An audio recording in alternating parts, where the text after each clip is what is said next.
JB. My name is Lekon Akisonde, and I will be your compare for today's event. Now, our agenda, very straightforward. We'll have the welcome, just like we're having now. We'll have the ground rules.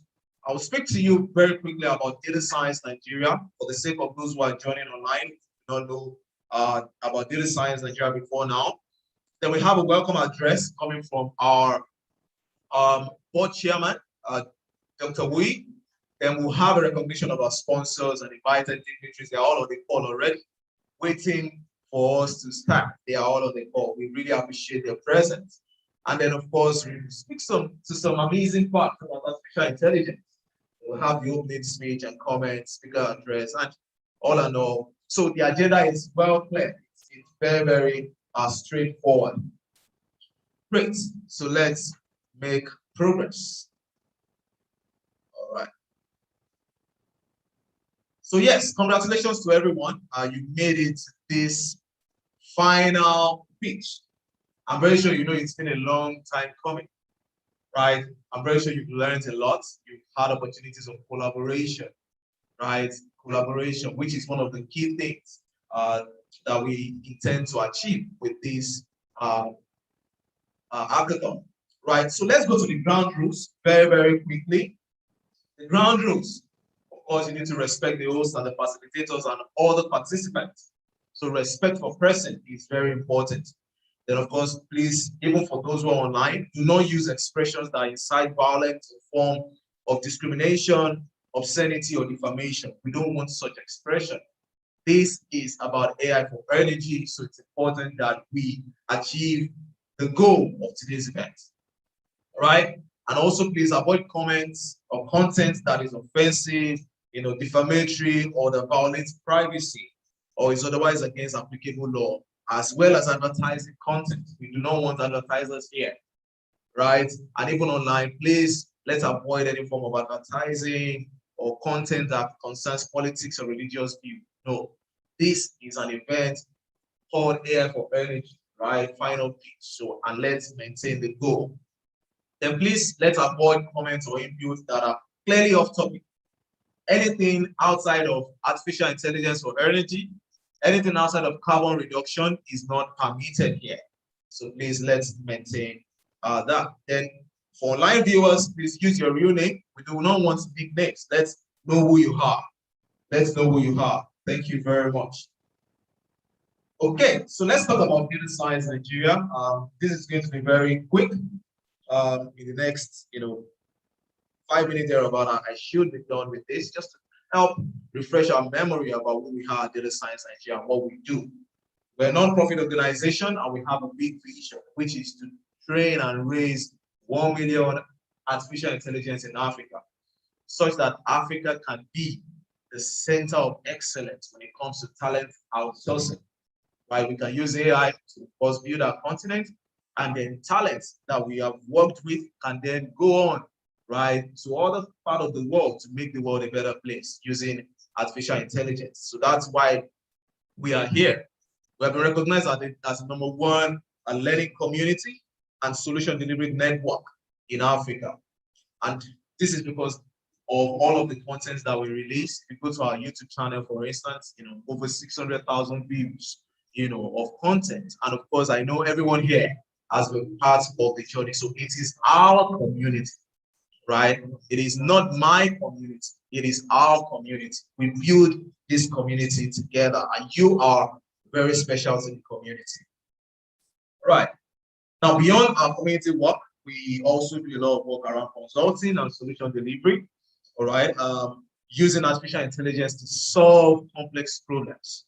And what you have on your screen right now is just a quick snapshot of some of our achievements, right? In terms of the learning box, we have an ebook. I'm sure a couple of, if not everyone, would have access to that ebook, which demystifies artificial intelligence and talks about some use cases of artificial intelligence.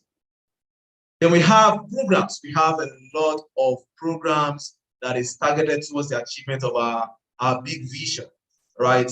As we have it here, we have 30 unique platforms that we use in capacity building, 30 unique. And all of these, platforms, we have them in segments. The ones for the beginners, the ones for the kids and teens, intermediate to experts, students, professionals, C-level executives. We have content for all of these, segments of individuals. All right. Now, good news, right? AI bootcamp. How many of us have been part of the AI bootcamp pre-study learning? They show, man. Okay, I can see. Oh, interesting. Wow, awesome. Now, for those who are not part of it, you are not following. You need to follow, because the AI bootcamp is coming off in October. And towards the AI bootcamp, what we've done is that we have a learning program, a 50-day pre-bootcamp study program, right? Where you can learn. We have, assessment questions that you can also use to assess your learning of Python programming, of machine learning, deep learning, reinforcement learning, SQL, Power BI, all of those things. We have curated content for you. So if you're not part of it, please, the link is right there. My colleagues also drop the link in the chat box so that you can be part of it. And then the bootcamp is of course, for the best of the best. We'll have 400 participants join the bootcamp this year, and it's going to be very competitive. So there'll be a qualification hackathon, right? The same way you all are part of this hackathon, there will be a qualification hackathon. And top 400 will be selected to go in for the AI bootcamp. All right. First, again, I will keep reminding you that this is the AI for Energy final pitch presentation. We'll be having 7 presenters today who will tell us about how they have applied artificial intelligence, right, to solve, for carbon reduction. And remember that before now we had, I think about 40 teams thereabout who participated in this. And for us to drill down to the 7, that means you are worth celebrating. So I really want us to give ourselves a round of applause for making it to this level. Thank you very much. So we'll go into the next item on the agenda, which is the opening event, the welcome address. So let's have the welcome address from Dr. Uyi Stewart. Dr. Uyi Stewart is the chairman of Data Science Nigeria, and he is also a chief data scientist at Chevron Genetics in the United States of America. So let's listen to it. Hello, everyone. My name is Uyi Stewart. In my day job, I am the head of data science at Chevron Incorporated, formerly called Chevron Genetics, here in Seattle, United States. We are a biotech company that is the leader in the research and development of antibody drug conjugates for the treatment of cancer.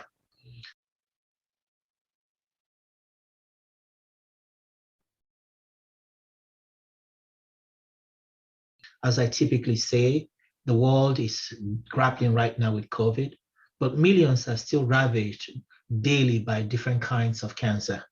And my team applies data science to accelerate the timeline so that these cancer drugs can be researched, developed, and manufactured much faster and safely for the patient. Now, let me put on my other hat and my passion. It is my privilege to serve as chairman of Data Science Nigeria and to partner with Bayer, Tony, and the entire team of professionals at DSN in their unrelenting mission to leverage data science to transform Nigeria, the rest of the world, and to especially impact Africa. I am delighted to welcome all of you participants and distinguished guests to the finals of the Pan Nigeria Hackathon that is focused on the use of AI for carbon reduction and sustainable environment. I'd like to especially appreciate the sponsor of this event, Chevron Nigeria Limited joint venture. What you have set in motion today has the capacity to change our country, Nigeria, and positively impact our dire human capital development effort. Thank you. Finally, to our hackathon participants and finalists, I'd like to encourage you to seize the moment. That you made it this far is an indication of where your future is headed. It is no fluke what AI can do to transform society. I am living proof in my day-to-day job. What we need now is for you to unleash your creative and innovative potential, to explore how to solve local problems that will make a meaningful difference in the lives of everyday people. starting today with novel applications for carbon reduction and ensuring a sustainable environment. Thank you, everyone. Thank you, Bayo. Have a great session. Bye.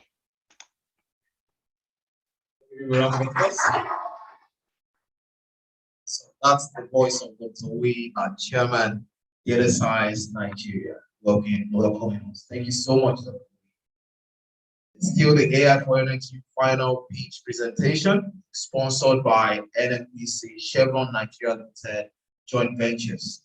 And right here we have the finalists who will be presenting their solution to us, and then we have the first position going on with 1.5 million naira, the second position going on with 1 million naira, and then the third position going home with 500,000 naira.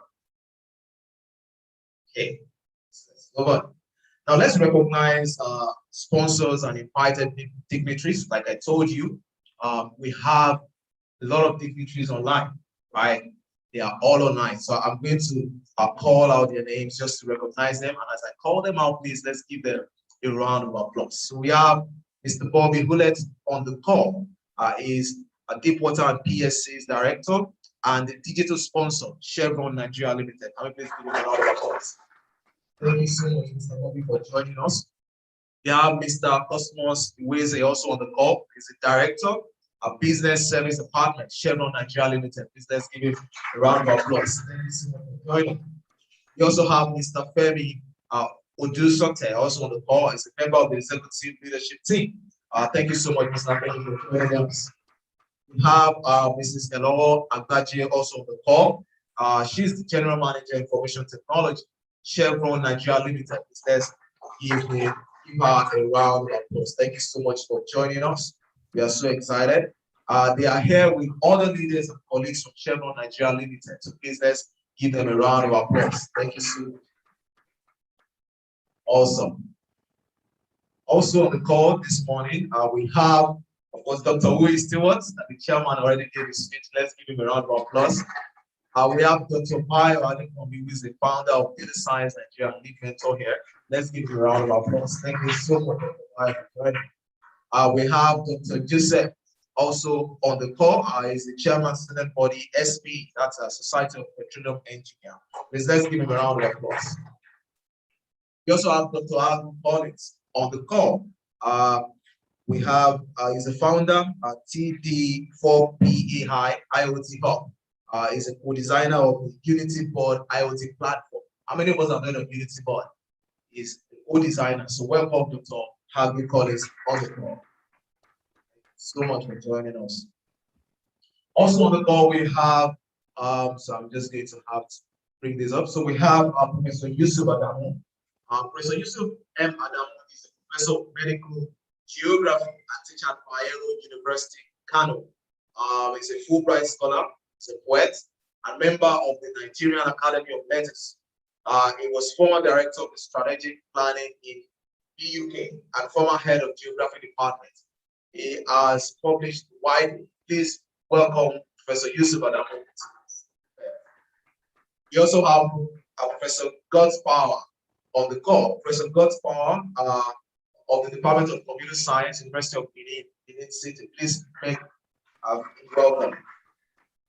We also have Professor Olabode Olatubosu also on the call, of the Department of Information System, FUTA. AI machine learning is an AI machine learning expert. Do we have people from FUTA here? Oh wow! So I mean, let's celebrate Professor Olabode. We have FUTA folks also here on the call. Awesome. Now let me just give you some amazing facts. Something to just light this atmosphere up. That you know that AI is already in movies. How many of us know that AI is already in movies? You know, Iron Man. How many of us have heard of Iron Man, Jarvis? I'm very sure we've also. That's AI in movies. That tells you that AI is moving really fast. AI is everywhere. AI is everywhere. And personally, I'm excited about the opportunity of even hearing how you have developed solutions, right, to solve for carbon reduction. I'm so excited about the opportunity of hearing you all how. So now we have the opening speech from Mr. Bobby Hulett, who is also on the call. So Bobby Hulett, That's the Water and PSC's director and chief sponsor, Chevron Nigeria Limited. Please, with a round of applause, let's welcome Mr. Paul. Thank you so much. Select the. All right, very good. Thank you so much. Can you hear me okay, my friend? Yes, we can. All right, great. Thank you. Hey, thank you for having me here this morning, and it's my pleasure to offer a few comments. First, I would like to acknowledge and welcome our speaker, Dr. Stewart, all the other supporting professionals, my colleagues that were just recently announced the Director of Business Services, my brother, Mr. Cosmas Iweze, also my sister, our IT manager here at Chevron Nigeria, Ms. Aloho Agbahe, and of course, my friend Femi Odasote as our commercial and planning and strategy leader. I'd like to thank all the volunteers from Chevron Nigeria. Would like to thank the representatives of the organizers, Data Science Nigeria, all the students from the participating schools, all the members of the press, and distinguished ladies and gentlemen. I welcome you all to the grand finale of the Artificial Intelligence for Energy Hackathon and Seminar, sponsored by the NNPC Chevron Nigeria Limited joint venture. Back last month on August the 14th, we kicked off this program virtually with 36 hackathon teams made up of students from different institutions across Nigeria, all working remotely to implement their proposed solutions. And it's great to be here today and let you all know that during these 3-week program, 25 hackathon projects, papers, models, software, and hardware solutions targeted at measuring and monitoring carbon emissions, models seeking to eliminate carbon dioxide emissions from vehicles, generators, and industries. All these projects were implemented and submitted for screening. And out of these, the judges, who were comprised of top AI practitioners, have shortlisted this down to 7 projects. And today, the top 3 projects will be determined and awarded for excellence. Over the years, Chevron Nigeria Limited has shown commitment to supporting quality education through investments in education infrastructure, sponsorship of manpower development programs, and provision of scholarships. We are committed to improving the quality of education in Nigeria because education is important for the development of the country. Our corporate belief is that education remains a veritable tool for personal and societal growth and sustainable development. We are also pleased that our contributions to education are helping to improve the ability of Nigeria to develop quality manpower in different fields, including but not limited to the oil and gas industry. As we conclude the hackathon today, I want all of you to see yourselves as winners. I mentioned this earlier in the flag off last month, but the focus really should not be on winning, but evolving real life solutions that solve real world problems and advance the field of artificial intelligence in Nigeria. In Chevron Nigeria Limited, the process is as important as the result. And I really believe that you have learned a lot and developed yourselves during this hackathon. And this is very important. This is because the program is aimed at developing leaders in the solution-oriented application of artificial intelligence in the energy sector and building an ecosystem for local talent development. By sponsoring this program, Chevron Nigeria hopes to increase employability of young Nigerians through hands-on exposure to data science and artificial intelligence in a real-world capacity, drive real-world applications that solve specific business problems while finding that intersection between theory and practice. In addition, this collaboration with the academia will contribute to growing artificial intelligence capacity here in Nigeria. I want to conclude by thanking everyone here today who's made today's event a reality. We thank Data Science Nigeria for putting this together. We also truly appreciate and recognize all the facilitators, mentors, judges as well as the CNL volunteers at this event. Our thanks also go to every participant here present. Here's hoping for an exciting and productive future. Thank you all very much. Back over to you, my friend. So much for a wonderful speech. We really appreciate it. Thank you. We also have Mrs. Elor Agbaje, who is the General Manager, Information Technology at Chevron Nigeria Limited on the call. And she will also give us, an opening remark. Welcome, Mrs. Elor. Please, with a round of applause, let's welcome Mrs. Elor. Thank you. Thank you very much. Can you hear me okay? Loud and clear. Yes, we can. Yes, we can. Loud and clear. Excellent. I'm super excited to be here today. Really, really excited to be here today. Because people who know me know that I'm deeply passionate about driving academia and industry collaboration, as a way to address our nation's diverse challenges. We've done a number of collaborations in the past, but this dream of having a collaboration in the data science space actually started about 2 years ago. And I'm so excited that it's finally happened. When Mr. Bayo came over to talk to the IT leadership team so many years ago, we thought we would make it happen really quickly. But it's taken over 2 years, thanks to the persistence of Mr. Dele Arikawe and the data science of Nigeria. We've overcome many hurdles, and today we're finally where we are. Many, many, many thanks to the data science of Nigeria. Thank you so much for all that you do. I also want to use this opportunity to say thank you to all of my Chevron colleagues who contributed in one way or the other to make this happen, from the Chevron management to the sponsors, to all of the digital champions, to my IT leadership team, and the mentors and judges that have contributed of the time and their substance to make this happen. Thank you very much. I also, while the appreciations are ongoing, I'd also like to thank a special breed of people, all of the participants. Thank you. Give yourselves a round of applause, because if we had gone into all of this trouble and there was no one to come join us or participate in the program, then all of our elaborate planning would have been in vain. So thank you for believing in yourself enough to register and to participate in this program. It is this kind of confidence that you have shown that gives me hope that at the end of the day, this country will be great.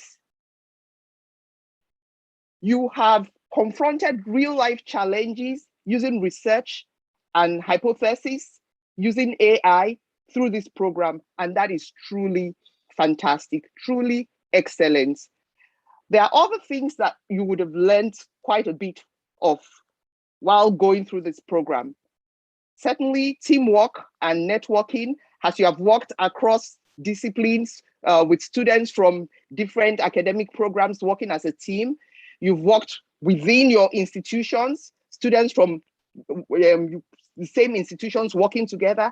And then in some cases, we've actually worked with people from other institutions.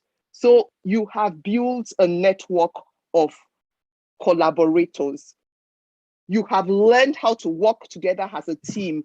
And very quickly, you've been able to, in 3 weeks, you've been able to come up with, solutions. You've moved from ideation to implementation in 3 weeks. That's fantastic. You've also learned to innovate. And just imagine what is possible as we leverage AI, data science, and other digital technologies to tackle challenges that face us as a country, not just as a country, and but as the world at large. So I'm really excited. My colleague and brother, Bobby, just told us that everybody is a winner, and that is exactly right. The 7 teams that are going to be pitching today, regardless of whoever wins, you are a winner. all of the participants that started that didn't even get to be amongst the 7 finalists, I would say you are winners because you have learned a lot through the process. You have learned how to do things. You have learned how not to do things. And as we leave the program today, I just have a few asks of you. Don't let this stop here. Don't let everything that you have learned stop here today. Continue to collaborate, continue to innovate, continue to network, continue to progress your ideas. Every great idea, every great solution that we have today started with an idea. And for every great solution that we see today, there are so many times that those same innovators failed, but they learned from their failures and they continued and persevered to the point that they have products such as the OPay, Paystack, the Flutterwave. We're hearing about all these great things coming from our youths in Nigeria. And as I'm talking to you today, I see such products, I see such solutions coming from people just like you. I see those solutions coming, as a matter of fact, from you. We have a list of all of your names, and I'm going to be watching out for you all. I want to say, when one of you becomes the next big thing, the next Bill Gates or the next Steve Jobs, I want to say, oh, I knew them when they just started. Lastly, please help us preach the digital message. I want to see all of you as digital advocates. Irrespective of your vocation today, everybody needs digital skills. So please help your friends, help your family members, tell them to pick up these digital skills, because that is what we need to focus on to make our country and our world a better place. Thank you so much for the opportunity to speak to you, and I'm really looking forward to your pitches. Well done. Thank you. Awesome.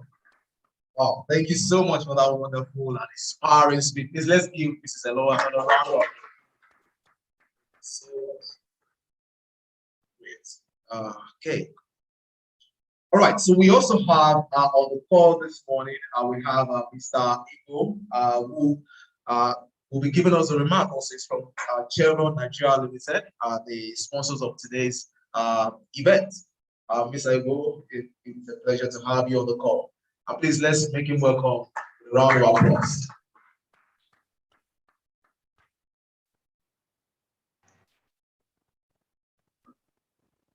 Good morning, everyone. Please confirm you can hear me. Yes, we can. Live. Okay. I mean, it gives me great joy to be a part of this event today. One thing for certain is the leaders that have spoken, Bobby and Eloho, have clearly stated how important this is for us as a company, Chevron.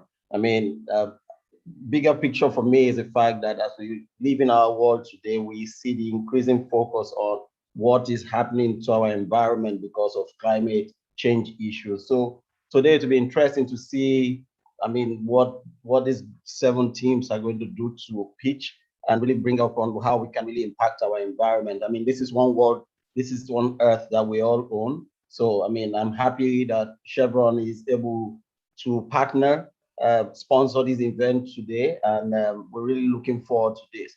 I mean, I just filled in the role of the digital champion in recent times, and this is one of those exciting events, and we look forward to this type of collaboration and going forward. So all of you winners, I mean, I wish I had this kind of opportunity when I was also in school. So take good advantage of it, be excited. This is a great time in the world. Use your knowledge effectively, and I wish you all the best. I wish us fun today. Thanks. Bye-bye. Thank you so much. Thank you so much. Great. We really appreciate your time. So, I mean, it's going to be an exciting event. I'm sure you all know. Once again, it's the AI for Energy final pitch presentation, sponsored by NNBC, Chevron Nigeria Limited joint ventures. And of course, right here, the winners will be going on the first position, 1.5 million naira. The second goes on with 1 million naira. The third position, 500,000 naira. And of course, like the speakers that dignitaries have already said, you are all winners, right? You are all winners. We are all winners. But of course, we still have to pick the top three, right? But you are all winners, and we are so excited about what solution, the solutions we developed, and the outcome of these solutions. Now to the next item on the agenda, we will be listening to some experts speak on AI for energy, right? So let's just relax, sit back, and listen.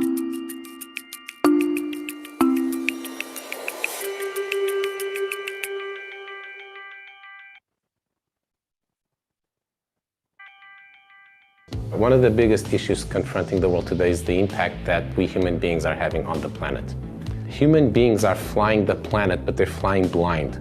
And flying blind is very dangerous. There's a poem by Philip Larkin where he mourns the current state of the world. And then he says, but at least somewhere there'll be a clean ocean untouched by humanity that will always exist. We are poisoning the last wild environment that we had. We receive a lot of our food from the ocean. It's the basis of the environmental system. We need a solution to creating or recreating the clean oceans that we had. Now, there's some really interesting experiments that you might run. You could put algae back in the ocean. There are a bunch of things that we could do. No one wants to run these large geoengineering experiments on a real global scale. What you want is to run them in simulations. And AIs might do that in a way that you could at least begin to experiment with and gain large public support for. The main problem that we have right now is that we don't understand how these systems work, right? Ecosystems are very complex. Everything interacts with everything. And we don't know what the impact is of what we do, but with more sensors and better machine learning to build models based on those sensors, we can actually understand how a whole ecosystem works. So with climate, we have the problem that some people are modeling how the ocean currents work. We have other people who are modeling the reflectivity of the ice caps, but we currently don't have a great way to merge all of these independent models together and be able to actually understand it as a global system. So we have more sensors, we have more data, but now we need to use that to have models of how ecosystems function, how different species, down even to individual organisms interact, how the things that we're putting into the atmosphere change the climate, etc., etc. And then we can actually do the following thing, which is we can simulate an ecosystem on a computer, and then we can see what are the impacts of doing different things. And then we can do those things that actually, for example, give us the most gain for what we want while minimally impacting the ecosystem. And we also, for example, use it to understand which species really are important and which species are less important, right? Because at the end of the day, you often have to make hard trade-offs. And sometimes species that look very insignificant turn out to be very important because the whole ecosystem revolves around them. And sometimes species that are very, that we're very fond of because maybe they're cuddly animals that turn out to be less important. So what AI can give us is the ability to actually see a little bit further down the road so that we can actually make better decisions.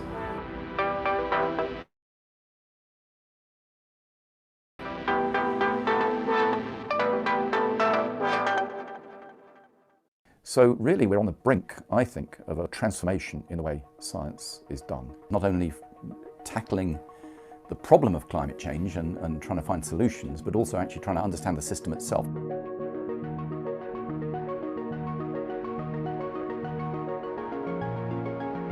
So some of the technological advances that we might be able to use to combat climate change involve the ability to generate energy in sustainable ways.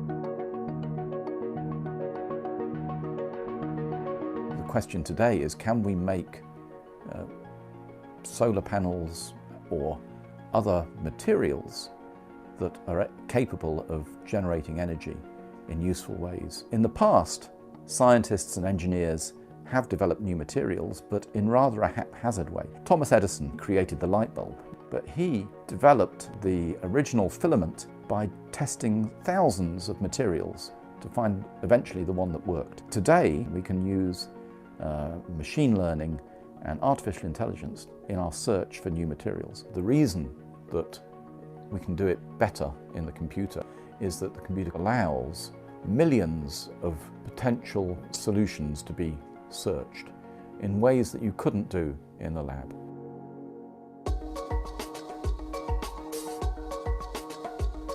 The reason that AI is important in the development of our understanding of the Earth system is that we're getting more and more data about the Earth as time goes on. So today we collect satellite data. Remote sensing observations allow us now to look at the patterns of landslides. As climate is changing, as weather patterns change, is the land being more destabilized by excess water? Or are the erosion patterns in the mountains changing as climate changes?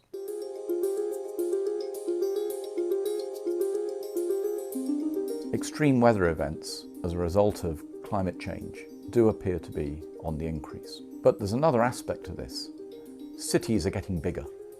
Areas that have always been vulnerable to natural hazards, with so many people potentially at risk, it becomes important to understand the system very quickly. Examples include understanding the ways in which to respond to a situation, where to send the first responders, which hospitals to put on high alert, where to send relief supplies, who needs tents. So all of these sorts of disaster relief processes depend upon information.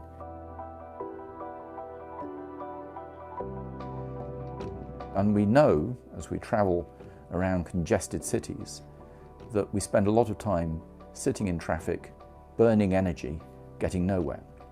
Autonomous vehicles provide routes to making transport systems more effective, more efficient, so that you don't have these waves of static traffic on a motorway, that everything is moving at the right speed and gets from one place to another in the most effective way, the most efficient way. That's not something that as individuals we're very good at planning for ourselves. So if we want to reduce, recycle, reuse, can AI help us? Well, maybe, but it depends upon our motivation. AI is a tool, it's not a master.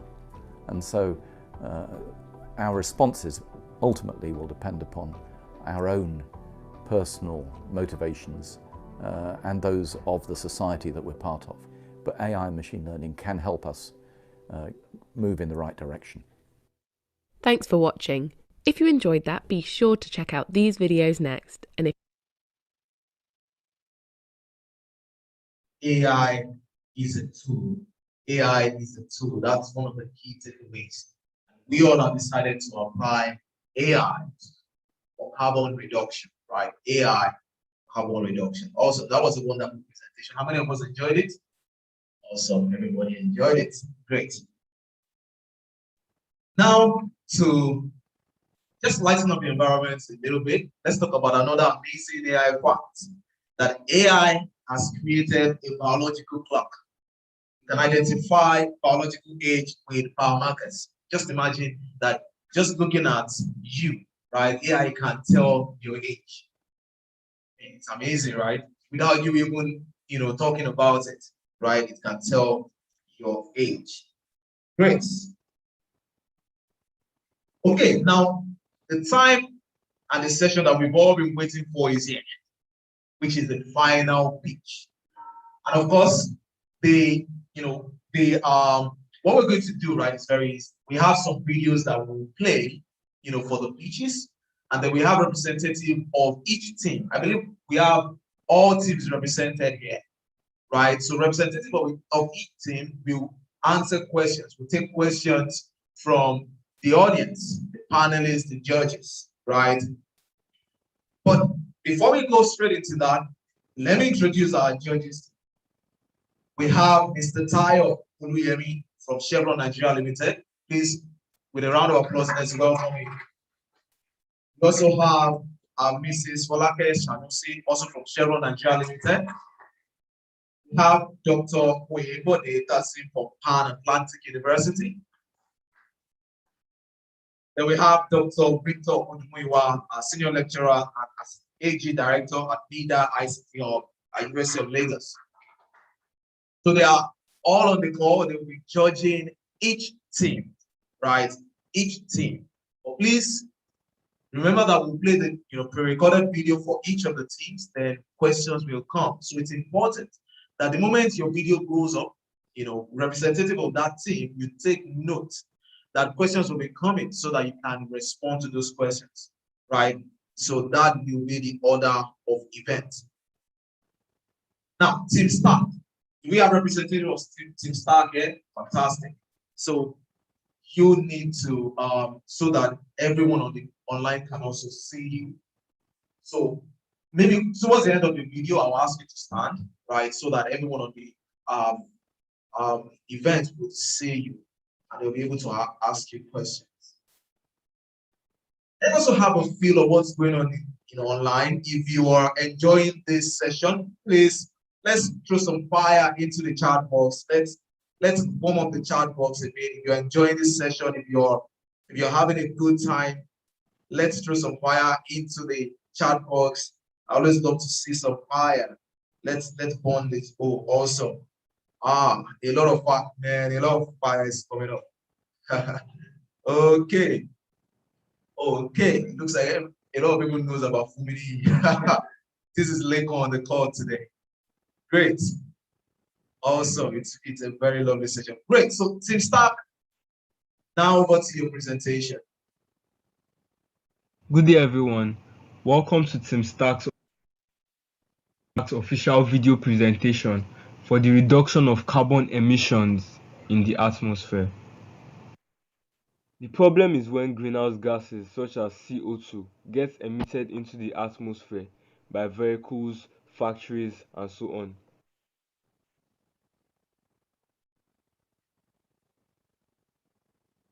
Year 2020 experienced a lot of wildfires all around the globe. In South America, there was a wildfire in Argentina known as the Patagonian wildfire. On the 12th of August, there was a wildfire in Arizona which burnt about 500,000 acres of land. On the 9th of August, there was a wildfire in Algeria, which is in Africa, which killed about 90 people, 57 civilians, and 33 soldiers who were trapped in the fire. Another disadvantage is that it causes respiratory diseases such as lung cancer, pneumonia, asthma, and so many others. Another problem of CO2 emissions is the melting of ice caps.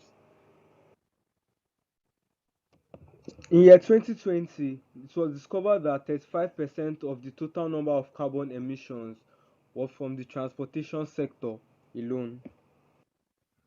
We focused on the transportation sector because it has the highest number of carbon emissions into the atmosphere. The United States Environmental Protection Agency on their official website stated that the threshold for measuring safe and unsafe vehicular emissions for CO2 is 404 grams per mile or 251 grams per kilometer. In Nigeria alone, passenger vehicles are the second most imported goods after crude oil. As of 2020, over 184 billion naira was spent on vehicle importation. So imagine the amount of carbon dioxide that will be released from the exhaust of each of these vehicles. This explains the reason for the constant rise of CO2 emissions in Nigeria.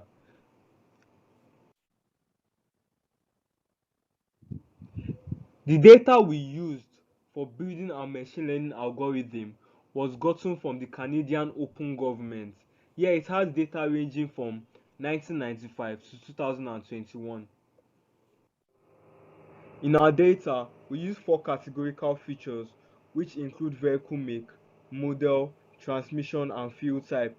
Each of these features have representations which the model understands.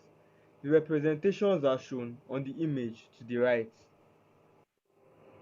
Also, 3 numerical features were used in our data set. These include the engine size in liters, the number of cylinders, and the miles per gallon in grams per kilometer.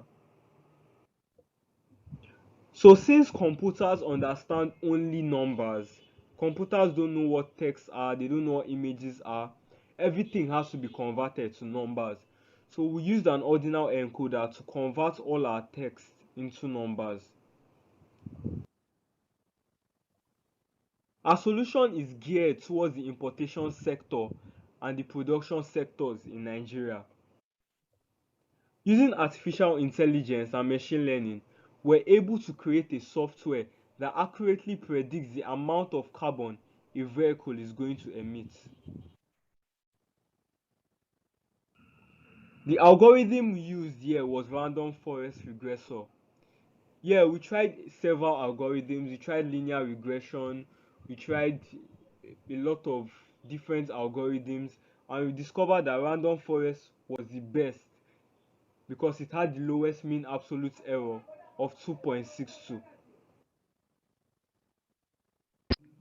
Mean absolute error was used as our metric because it's very intuitive and it's robust to outliers. So let's say Mr. Williams wants to import a vehicle and he goes to the importation company. The company runs some checks on the vehicle and discovers that it will emit 400 grams per kilometer. This importation won't be approved because it is unsafe to the environment. On the other hand, Mr. Williams goes back a few days later to import another vehicle. Checks are run, and it was discovered that this new vehicle will emit 100 grams of carbon per kilometer. This is lower than the threshold, which is 251 grams per kilometer. Therefore, importation is approved, and Mr. Williams is happy. So let's assume a user wants to import a vehicle. We make Acura model ILX, transmission of automatic, fuel type of Z or premium, engine size of let's say 8 liters, number of cylinders 4, mpg of 33. So once we click on submit, we see that this vehicle will emit 200 grams, and this is good considering the threshold of 251. But let's assume on the other hand, a user wants to import a Bentley of model Musain, transmission of AS8, then engine size of let's say 6.8. Let's say it has 8 cylinders and an mpg of 15. Once we click on submit, we see that this vehicle emits about 436 grams of carbon to the atmosphere. This is too much, and hence importation will be declined. So the user has other options such as importing a vehicle which will emit low amount of carbon to the atmosphere. As our model exposes itself to more data, it optimizes itself. Hence, it keeps getting better and keeps making accurate predictions. By limiting the vehicles plying the streets to vehicles which contain low carbon content, we project that our solution will help provide a 30% drop in carbon content by the end of 2023. By this, we are solving some SDG goals. Hence, we'll be playing our part in making the world a better place.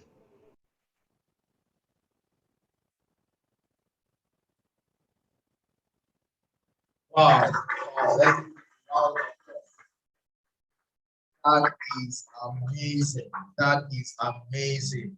Wow. Thank you so much for that wonderful presentation. Team Stark, please, would you rise so that we can get questions from the house and also from the audience online. So please, if you have questions, we are looking at the chat room right now. If you have questions within the next 2 minutes, please feel free to ask your questions. Wow, a lot of people are, you can see the chat, right? So a lot of people are giving you guys thumbs up. Wonderful presentation. Wonderful presentation, Team Stark. It's an amazing one. So questions? Great presentation. Awesome. Well done. Great. So it looks like everybody's celebrating you. But please, if you have questions, not necessary.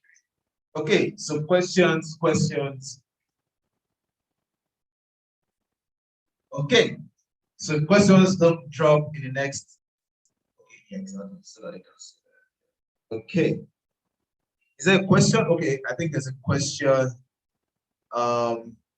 Okay, by Muhammad Aliyu. This question says, this is exactly our position. Why are we not? Okay. All right. Thank you, Muhammad Aliyu. Okay. Any other question? Mohammed, you can do us an email so that we can take that later.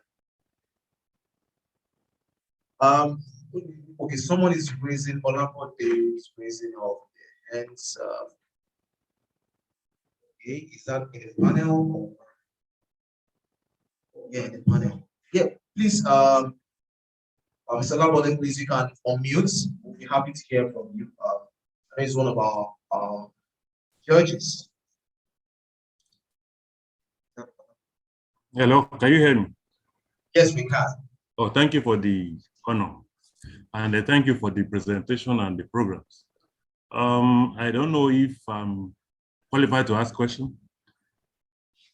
Or yes, maybe, okay, the question, I'm a little bit worried about the number of features the team is considering for their prediction. I think he mentioned three features. But I'm thinking of, is it not possible to include features like the engine wear and tear? Features like the type of fuel quality, fuel quality is also determine the carbon emission rates. Then the type of vehicle and even the engine filtering structure of the vehicle. These are some of the features that can help to accurately determine the carbon level of the vehicle. And then the other question I want to ask again is that the presenter said at the end of the day, they've been able to reduce the carbon, they've been able to predict how at least the carbon emission rate can be reduced by 30%. I am not quite comfortable with that estimation. What are the metrics? What are the metrics used to determine the 30% drop in carbon emission? That's my question. Thank you. Thank you so much, sir. They will be responding now. Thank you so much, sir. As for the first question, Chemo features solution. It is possible, and we have mining adding more features, but basically it is because of the time given to us for the hackathon. That's why try to stop at an MTV product and try to present that today. So I'll be giving my to my colleague to add. Okay, for the first question, there are other features such as frontside, because we have these features that four categorical features and the vehicle type, the vehicle make, the model, the fuel type, and the transmission. So fuel type is, for example, now there's a premium fuel type and there are other so these features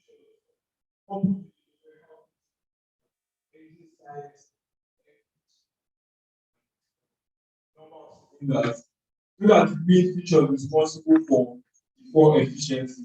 Our fuel efficiency is directly proportional or is directly related to we emitted. So there are not three features in our data set. One are transmission, engine size, the MPG, and the mass per gallon, and the number of. Then for the second question, Nigeria, percentage of carbon emission by transportation sector about 6%. Since our solution is towards the transportation sector, and most of the vehicles in Nigeria are imported from countries such as America, Canada, and so many other countries. end of our solution is implemented, reduction of carbon emission. All right, thank you so much.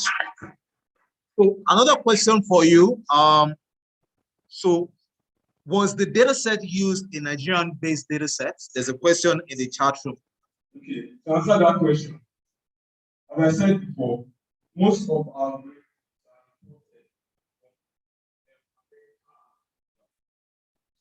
half of the importation from Canada and America, more than half actually. So our data set was from Canada, Open Government of Canada, which they have. Open Government of Canada is like a forum where they are making the government closer to the civilians, so that citizens know what's happening. So there they have four efficiency, they have different types of vehicles and the amount of carbon that will be emitted by them. So the logic or the idea is what is that since you are importing vehicles from Canada, if we have the amount of carbon each of these vehicles will emit, and we can actually accurately and predict CO2 emission.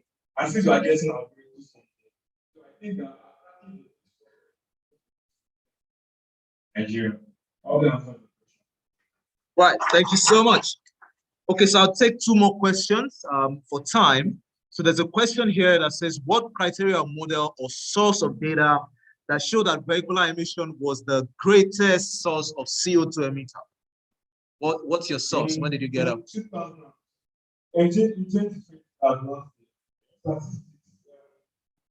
Statistics the amount of carbon emitted by different sectors. We check our presentation, so it's covered that about 11% was from electricity, about 30% was from coal, and 36% was on the transportation sector.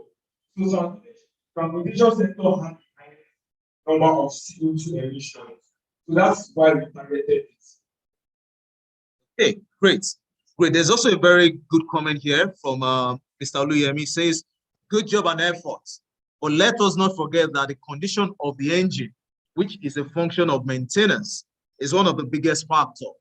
So a vehicle can be brought into the country and meet required emission standard, and due to lack of maintenance, quickly become a big source of pollution. So proposers should consider how to incorporate the engine condition prior to importation and maintenance factor after vehicle is brought in. So that's also something for you to, as a food for thought.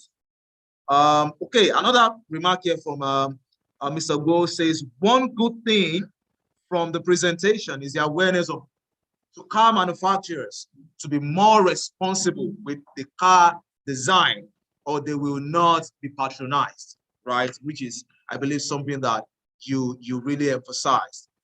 Awesome. One last question says, your evaluation metric, you use just one metric for evaluation? I'm thinking about that. Problem. Classification problem. If, for example, we are trying to predict if this thing is a carbon or if it's emits or not emits carbon. But for our problem, we are predicting carbon that will be emitted. So regression classification metrics, error, mean square error, mean square error. But since, because of the type of data we are using, we usually absolute error as our metric because it's robust outliers and it's very intuitive. Intuitive in the sense that, okay, our model will predict. Intuitive in the sense that, for example, the absolute error for our model was 2.6. So, like, simply say that the difference between actual and the predicted will be plus or minus 2.6 grams per kilometer. That's what I mean by intuitive. Also, please, let's give team staff a round of applause. Thank you so much. Please, you can have your seat. Please help with mine. Thank you very much. As you were presenting, the judges were also judging your performance. So towards the end, we would get to know the top teams. Great. Now let's move on to the next team. That's let me be. Okay, so we have team Premier. Yeah, hi. This is Ezekiel. Okay, please let's wait. Let's wait for more judges to grade them, please. More what? Let's wait for more judges, please, to grade. Let's give them time. All right. Okay. All right. Okay, so the judging process. Okay, so we would give some more time. So I think while we're waiting, we can possibly take more questions. So let me see. More questions. Ezekiel, please let me know when we can proceed. Thank you. Okay. Awesome. So let's look at the chat room to see if there are more questions. All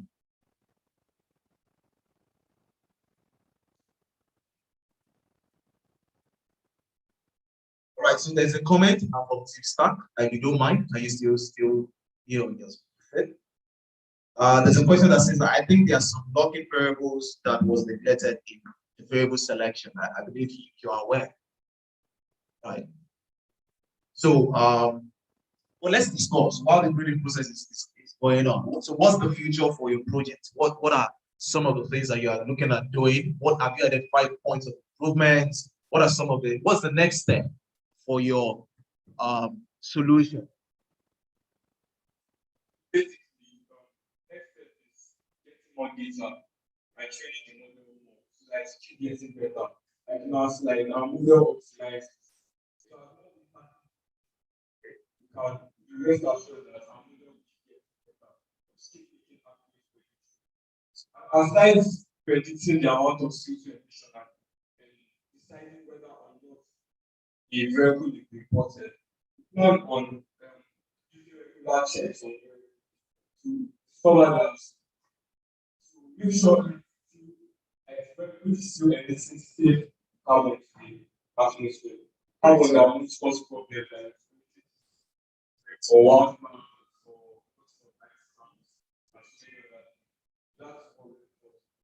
Awesome. So now, looking at the other side of the continuum, like one of our panelists mentioned, that in terms of, so the cars have been imported. Now, maintenance is another factor. So how do you intend to use this solution, right, for, other, so this car is now in Nigeria, but for the maintenance check, is there a way your solution can also fit into that phase of vehicle usage? Okay, so so that these cars are still in line with carbon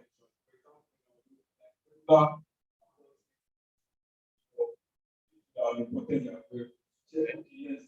Your car is still emitting carbon to the atmosphere. So depend on making regular checks for the vehicle to ensure that yes, we are still safe.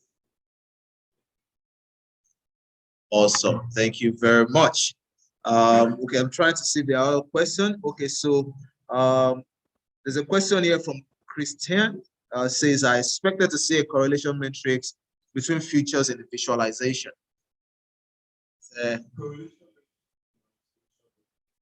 Okay, yeah. Awesome. Great. Thank you very much. So let me confirm for my colleague, Ezekiel, if we have all the judges, if they have taken their scores, so we can proceed. Ezekiel, please confirm. Yes, we are waiting for Dr. Victor Odumuyiwa. I don't know if he's around. All right. Thank you very much. Just continue. It will drop. Just continue. Okay, all right. Thank you so much, Doctor. Thank you so much.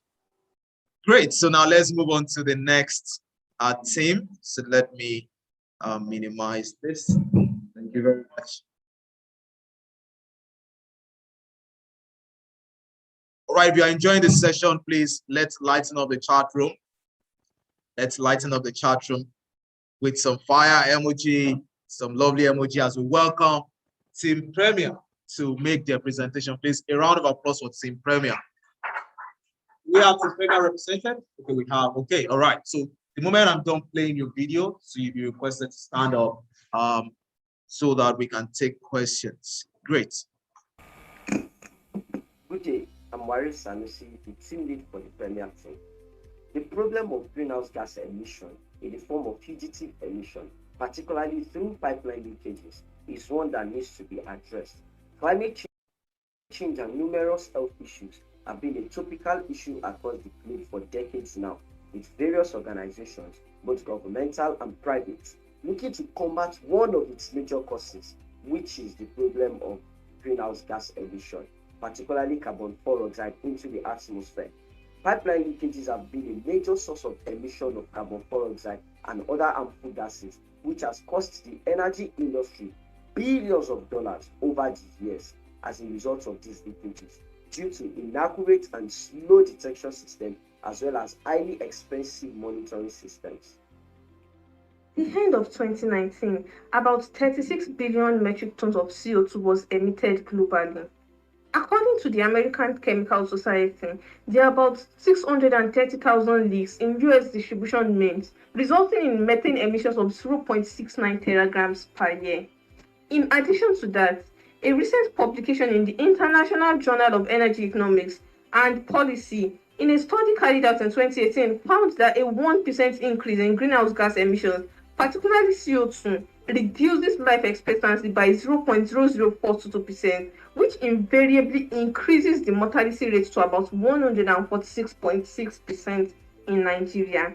These figures have shown that pipeline leakage is an issue that needs to be addressed. Therefore, my team and I, after extensive research and utilizing the design thinking framework, hereby propose a solution for the problem we observed. How do we intend to do this? We present to you LeakWatch. LeakWatch is an artificial intelligence system that analyzes gas pipeline network using live data, detect leakages along this network, then provide real-time alerts and alarms for detected leakages across this network via integration with a supervisory control and data acquisition system, SCADA. Also, with the use of an AI-enabled predictive forecasting model, LeakWatch provides forecasts of future leakages by training of the aggregated data from the system. LeakWatch's value proposition help companies to reduce their cost of operations that can arise from incidences such as false alarms, as well as any maintenance costs that require these companies to shut down their activities. We've identified our primary target market to include oil, gas, and petrochemical industries, and our flexible pricing structure allows for an on-demand use of our services, where these companies can either pay a monthly or annual subscription fee. We lend our voice to champion the cause and vision of the Sustainable Development Goals, and we've also estimated that this project will cost about $60,000 to take it from an idea to a product. Through our market research, we've also validated that this customer target segment is a suitable one for us to try. We've identified 2 direct competitors, both of which are domiciled in Europe and the United States. This enables us to gain a strong geographic position to enable ourselves become market leaders in Africa. This is a simulation of LeakWatch working principle using the Precious simulation software. For this proof of concept, the simulated components are an Arduino Uno, a C900 GSM module, an MQ6 sensor, and a buzzer alarm. To construct the system, historical data from SCADA such as temperature, pressure, pump status, flow rate, and valve position for both inlet and outlet for a specific time period is collected. The field data can be validated using a transient simulator in order to build a leak detection algorithm. Leak detection will be carried out using an intelligent model as an observer for the pipeline by monitoring the outlet flow rate using basic operational parameters, only such that the leak is indicated when the leak index is greater than a particular threshold. To avoid false alarms, the leak alarm is set to be persistent for 3 or more inputs before an alarm is raised. The one algorithm is then embedded in a microcontroller Arduino to detect leaks using live data from SCADA and sensors in real time. On indicating abnormal spikes in measured values, the buzzer is triggered and the location of the leak is sent to the SCADA control system for effective action by the team using the GSM module. Our team is made up of some of the finest minds from the Premier University of Ibadan, selected from across various fields and sectors. as we look towards building our products in 3 phases, including the completion of our research and development of our technology, as well as producing a market-fit product. Please join us as we begin this journey to redefine the future of innovation with artificial intelligence, machine learning, and the Internet of Things. Thank you. Oh, please, let's give them a round of applause.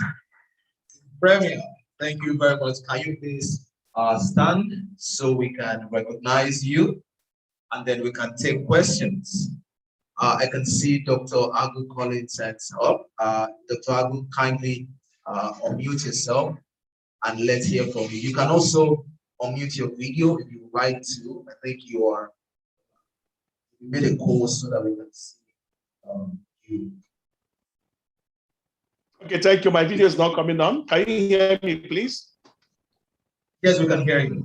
First of all, I want to thank you, the organizers, for inviting me. I mean, this is a wonderful concept. I'll go straight to the question. The leak watch is very interesting because it's a project I have looked at with some team in the past. So I want to ask some critical questions. First of all, how do you backhaul your data? Because understand that somewhere where these pipelines are located can have what they call a GSM blackout. So there's no terrestrial communication infrastructure there. So when you have GSM blackout, how do you relay your data to the backend? That's number one. Then number two, in the field, we understand that in this part of the world, Africa, one of our greatest challenges is the energy, though we have abundance of it through installation. Now, how do you power this device now from the field? Because I understand that for you to have a SCADA system, there must be a data generator. That's where the IoT platform comes in, which I'm very happy about. Okay. Of course, the Arduino platform may have some limitations. I think that is where the Unity board, the AIoT platform comes in. Maybe people want to have a look at that because that already has the gas sensor port for you. For MQ series of gas sensor, it has all this communication module on board already. So that causes a lot of challenge. And then there's a local content being a made in Nigerian product. Thank you very much. Thank you very much for the question. So I will take the first question while my colleague will take the second question. So the first one is in the case of AGSM blackouts. While using AGSM to send message to necessary authorities, but that's just half of how our information is.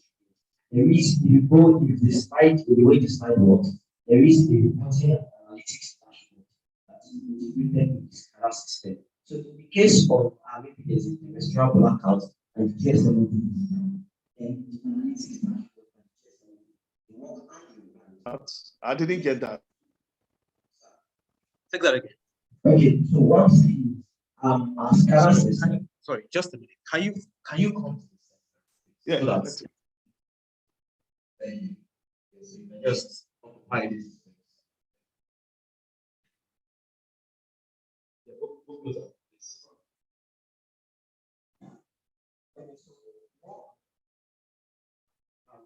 Solution as an integration of a GSM module, right? Which is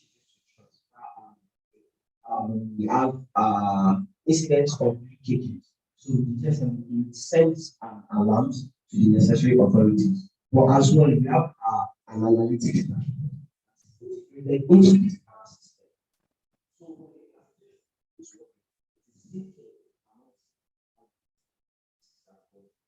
system. I can't hear you. I can't hear you. Well,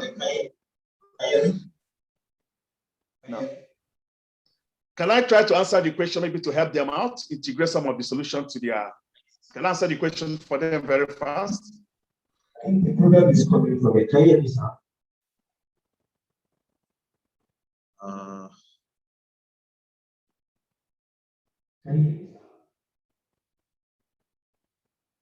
okay, so what I'm saying is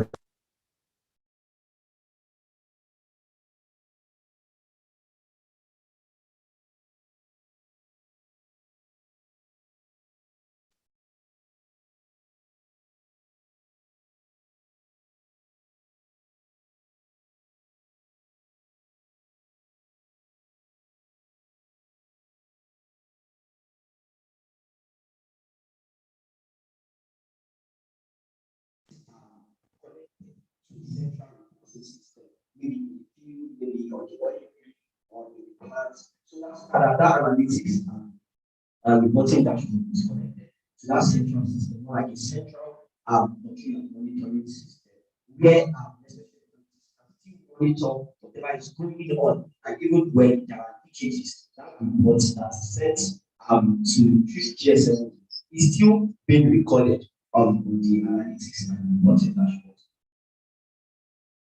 Looks like the audio is not very clear, but I believe that exactly. Yeah, but Dr. Ago would be excited to hear from you on this so that we can pick some learning. Exactly, yes. Let me give a very fast. Yeah, first of all, I think I'm very impressed with this very solution. I think it actually addresses most of our challenges. Now, just a quick one, okay? I'll give you an idea of what you can do there. First of all, you may want to use, since you're using an Arduino board, which has limitations, maybe you may want to look again at Unity board. You may have to apply what they call a satellite modem. You must have heard about the Iridium satellite. It has 66 satellites in its constellation, and it has 100% worldwide coverage. So you may want to think of adopting the Iridium satellite model. Okay, and there's also what they call the Rockstar satellite model, which you can apply to your product. That's your data acquisition device. That's the IoT device. You're using Arduino now. There's some that you can just put into the socket using 3.3 volts or 5 volts. Now, what it does for you is that areas of GSM placard, you can communicate directly with the Iridium satellite to a ground station or to a teleport, and then you can extract the data now. That is very, very fast, because recording your data will not help you based on your own argument, because you need to detect these leakages almost real time before the damage is done, much. So you cannot afford to record, because if you don't detect it on time, it may take you a month to come to that far remote location. So think of applying a satellite modem on your board. It's a wonderful solution.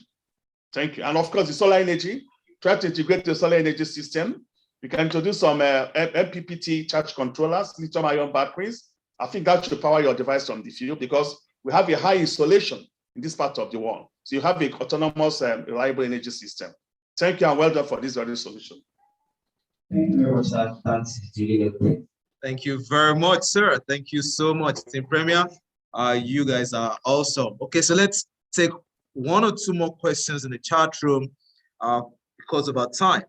A lot of commendations, as you can see. So there's a comment here from Oluyemi that says, good job, Team Premier. Did the team consider the challenges associated with retrofitting the proposed device into existing pipeline installation? Is that part of the cost estimated communicated? Also, many of the existing pipelines are in remote areas and installed equipment prone to theft. So another thing for the team to consider when it comes to practicability. Also, after leak detection, what next? Did the team consider notification of the appropriate owners and then mitigation and response to arrest? The latter may not be in their scope, but should be considered to ensure that the objective is met. Good attempt. Do you guys have any comments on that? Okay, yes, go ahead. Thank you very much. Thank you very much for the call. First of all, the challenge we faced was the question to ask us, because we tend to have a chat with industry leaders. We have a chat with one of my industry professionals working in the pipeline. So he told us that there are already sensors, and that if we're trying to do this sensor, what's the difference? Because this pipeline, most of the processes are activities, when they have shutdown, it comes with a lot of economic cost. So we're trying to design something that will not really have an invasive effect on the economic process. So what we're simply proposing is a system that will be a plug and play existing sensors in the pipeline, whereby we just integrate all the data gathered by these sensors into one system, helping this operational manager make better business decisions. Ours is just integrate sensors already existing in the pipeline into one system. Awesome. Thank you so much, Team Premier. That was a fantastic session. Thank you so much. All right. I'd like to, you want to have a comment?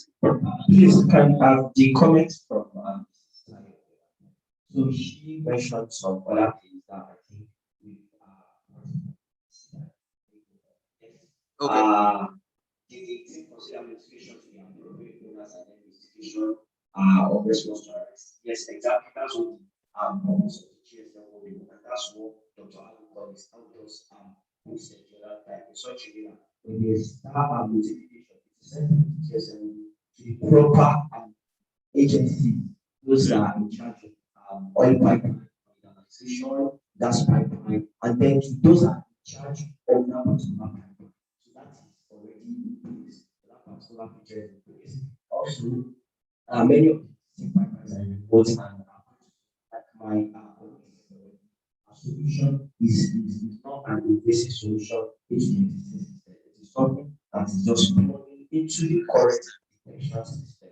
And after leak detection, what next? So after leak detection, messages and notifications are sent to the appropriate authorities to memorize it. And then there is the SCAR system gathers and its data to predict future occurrences of detection. So that even before detection occurs, the AI algorithm there is able to detect and predict that based on other variables that so this is possible.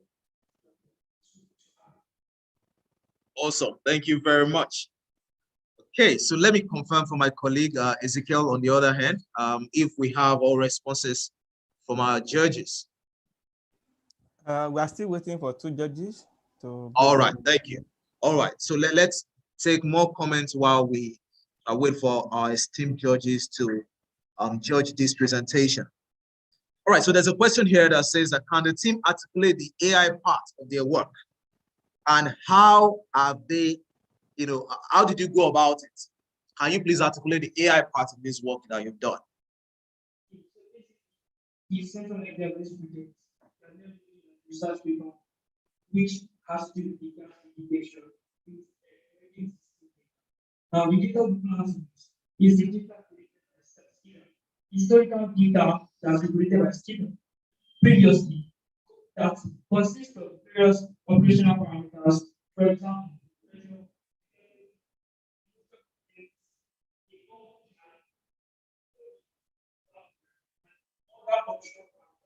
so looking at this data,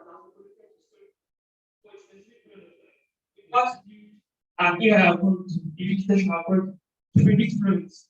It's clear that if there's a leak, definitely there should be a reduction in the fluids. So by predicting the fluids, we can then set this essential limits. There's a existing standard for the fluids for different pipes, for different diameters, for different doses. So these standard values, we can correlate it with the predicted values. So by looking at the deviation, we can then assess how serious the situation is. That is how we are thinking.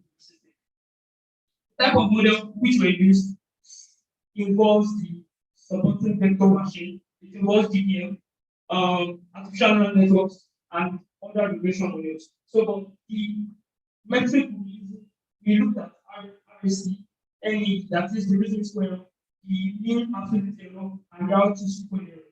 But the one that beat our objective the most was the mean absolute error.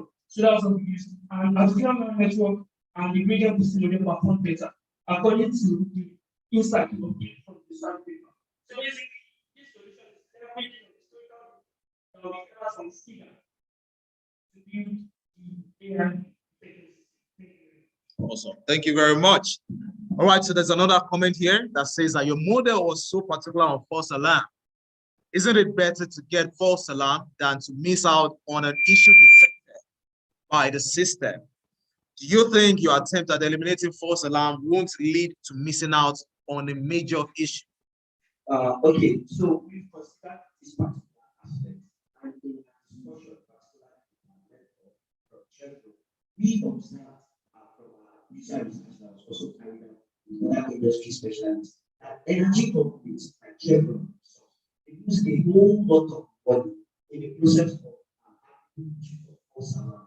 Imagine there's an oil rig somewhere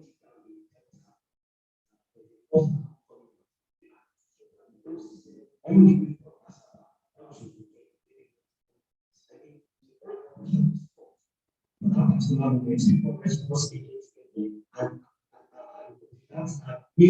of dollars are being lost in that particular and our pain points is actually reducing cost and efficient detection of leakages. And my colleagues said, now we're bringing the existing detection system, incorporating it into our product, and also building an AI algorithm to predict future leakages and to predict future leakages. All right, thank you so much. Let me please give them a round of applause. Thank you. Ezekiel, please confirm we are good to move on. Yes, please, let's go. All right, thank you so much, in prayer. Please let's appreciate them. Thank you so much. That was a wonderful presentation. Also, that was a wonderful presentation. I'm sure we are all enjoying this session. Thank you all for staying tuned. Okay, so let's move on to the next tip.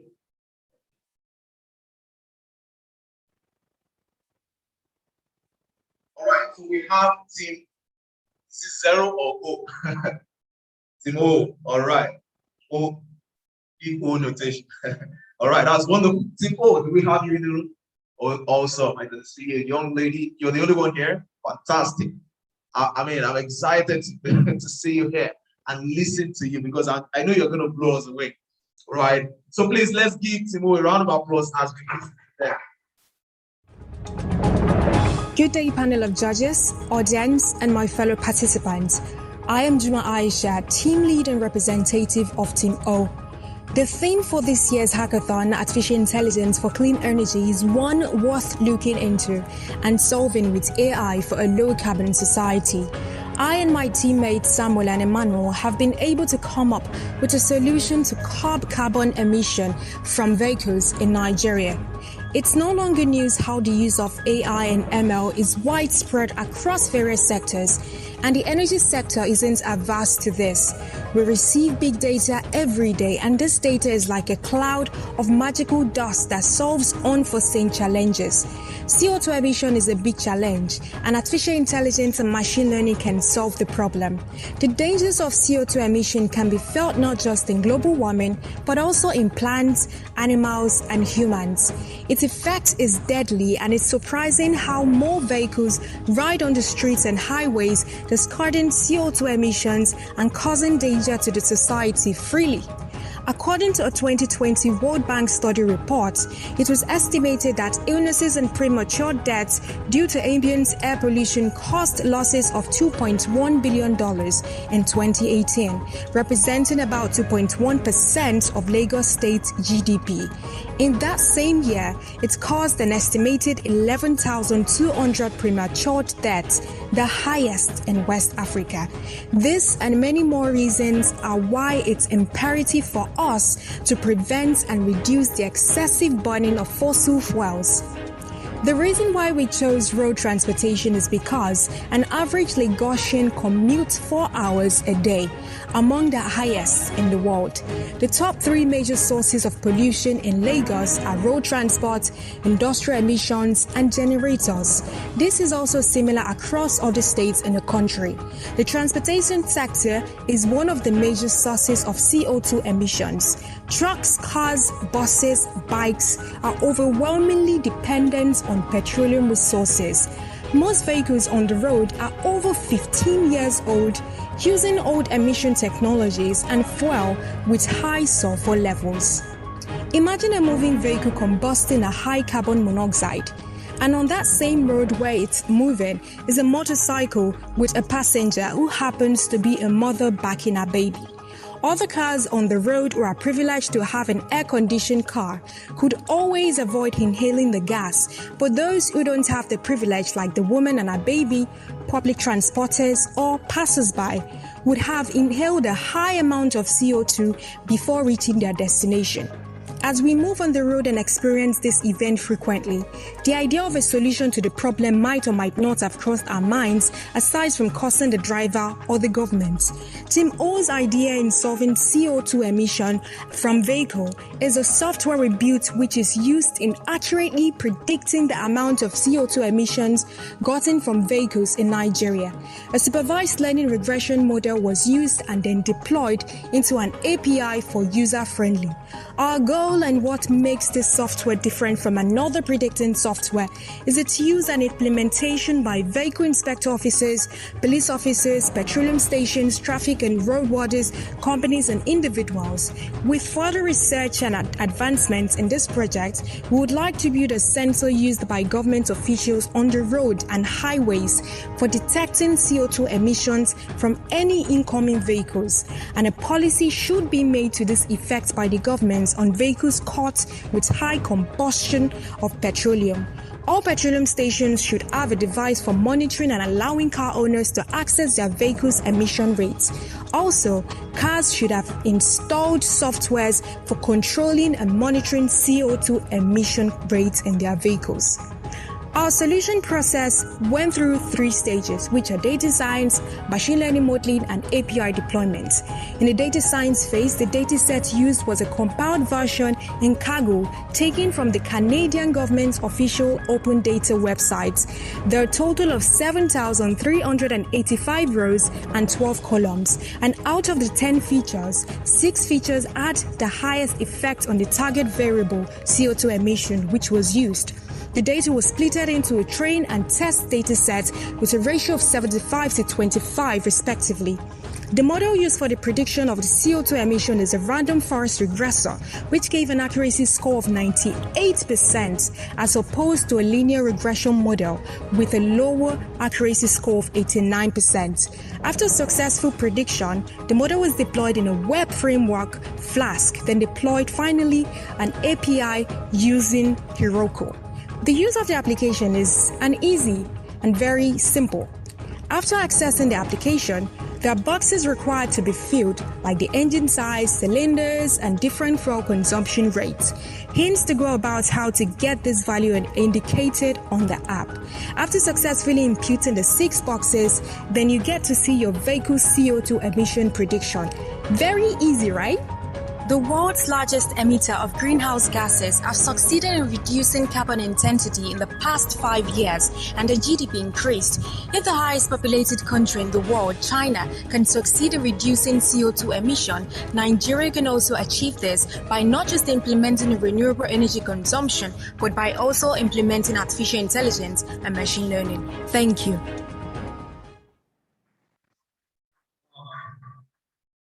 Please give them a round of applause. Our representative of Team O, thank you. That's wonderful. So we could take questions while the judges rank your performance. And let me also mention that your solution documentation, problem documentation had been sent earlier. So this time around, it's just for them to confirm indeed what you have done. So, but that was a wonderful presentation. So let's have questions. So I'll be looking into the chat room. I'd like to confirm if Dr. Agu, if your hands are up to ask a question. If so, please kindly unmute. Okay, thank you, moderator, once more. And this is a very interesting solution as well. It's most of the time we'll talk about AI, ML, and what have you. All these technology, they need data. They're dependent on data, for them even to function. So if you don't have data, you can't apply algorithms, to make what they call predictive, whatever. Straight to the question now. What is the data acquisition platform being used? Yes, CO2. What sensors do you use in the field to monitor the concentration of CO2 in various places? There was no mention of a data acquisition platform where some of this data can be acquired. For example, I'll take Lagos for an example. Is there a sensor in Victoria Island? Is there a sensor in the Third Mainland Bridge, Oshodi, Alaba, that gathers all this, maybe a CO2 concentration, maybe push the data to a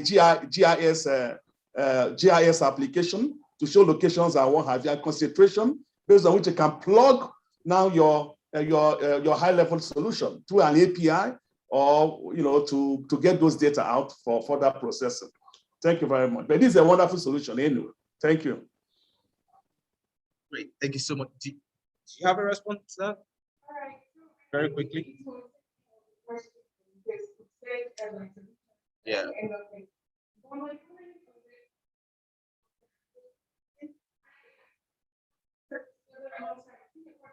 About cargo, yeah. Go ahead. Well, we all in Nigeria that we are a developing country, and developing country actually what for getting accurate data. One of the things that was why NIM, the whole NIM issue actually started, because the information sector, the government actually want to start capturing data of Nigeria to help data scientists.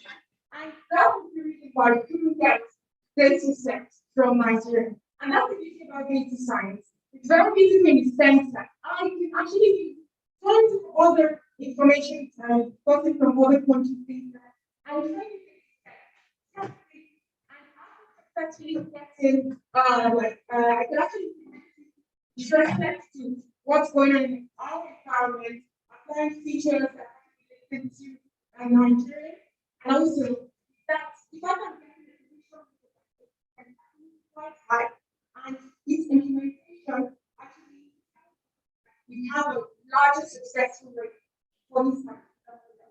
Great. Thank you very much. I can also see one of our judges, Dr. Victor's hands up. Dr. Victor, please, you can unmute and ask your question, sir. Well, thank you so much. Yeah, nice presentation. I don't know, we find it difficult to get the answers when they're responding, so it's not helping, to be able to evaluate correctly. So that's just a comment. My question is, yeah, nice presentation, but apart from telling us what will happen, I find it difficult to see how this can be applied in real life, in the sense that when somebody is driving, the scenario painted about somebody driving and a motorcycle with a woman and a baby.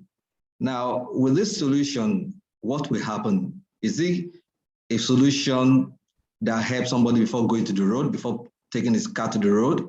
Or while he's driving, is he going to be notified about his emission while he's driving and what happens? Or just for the law enforcement agent or whoever to be able to know which car to be allowed to go to the road? So I want to know, where do you place the solution and how it can really impact in real life? Thank you. So the solution is actually quite very simple. It's an application, and it can be used by both individual and government agencies. And it can be accessed. You can actually know your past consumption rate, emission rate before you embark on this journey. And the process is because majority of the activities when they're how to watch your radio engine price. You might not know it. But on the website, there's actually an application that leads you to where you can actually get information about your car safety. So you can only wait on skill before and then. And in my presentation, I said that we want to get to the point while you are driving first. You have to for your official.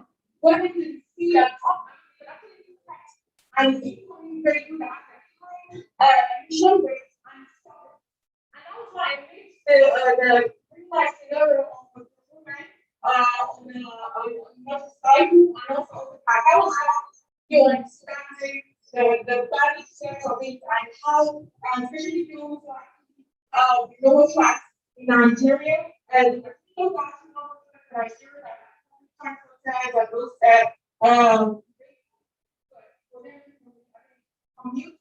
have a very high tendency of having and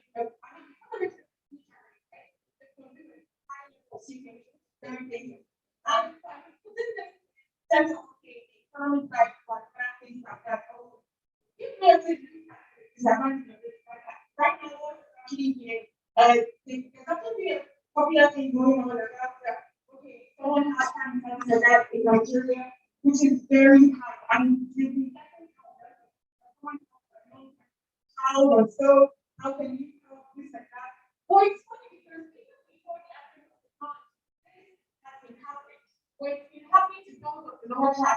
even without the so little things like that. You spend in like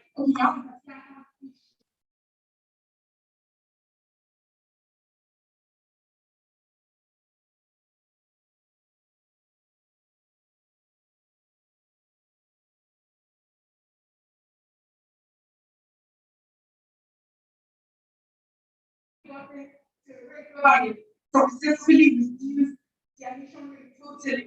They only use their main source of energy, which is actually coal, and they reduce it to 6%. So Nigeria use it, and this emission is very simple for everyone in reducing their high CO2 emissions. Thank you. Right. Thank you so much, team. Thank you very much. Okay, let me confirm from my colleague Ezekiel. Do we have all the judges scores on board? We are still waiting for 3 judges. Only one has judged. Okay, all right. So let's take more questions then. Okay, so there's a question, or let me say a remark here. But before then, I think I saw Mr. Olabode's hand is up. Okay, so please let's hear from Mr. Olabode. Please, you have the floor. Thank you very much. Yeah. Still on the data sets. I feel that data for Nigeria should be used to solve Nigerian problem. You see, if you look at some of these developed countries, the situation with the gas emission there will be quite different from that of Nigeria. For example, if a car owner wants to service a car, he'll probably use a very genuine engine oil and use a very high quality premium, as petrol, to run his car. So the rate of emission will be quite different from in Nigeria. You probably, some of them will go to roadside oil sellers and buy low quality fuel, oil, at the same time buy black market or adulterated fuel to run the car. So the kind of emission that will come out of such vehicle will be quite different from what comes out in vehicles in abroad. So if you want to do this kind of solve this kind of problems in Nigeria, I think it would be ideal for you to use some of these sensors and gadgets to acquire data locally, so that we can really see the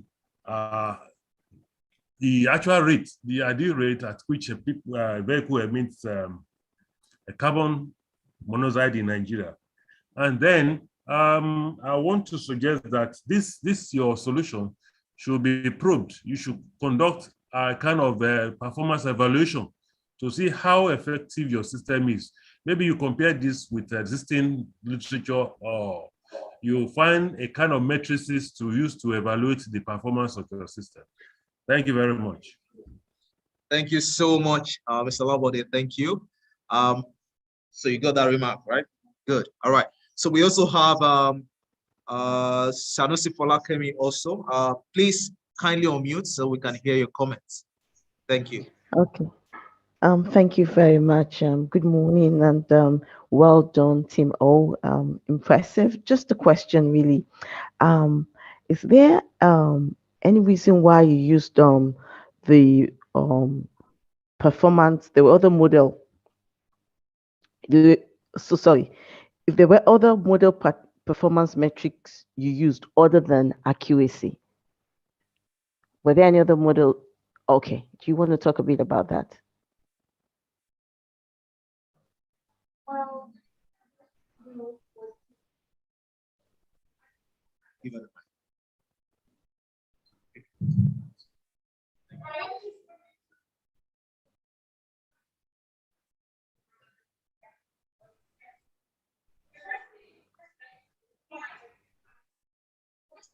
Well, I'm struggling to hear her, but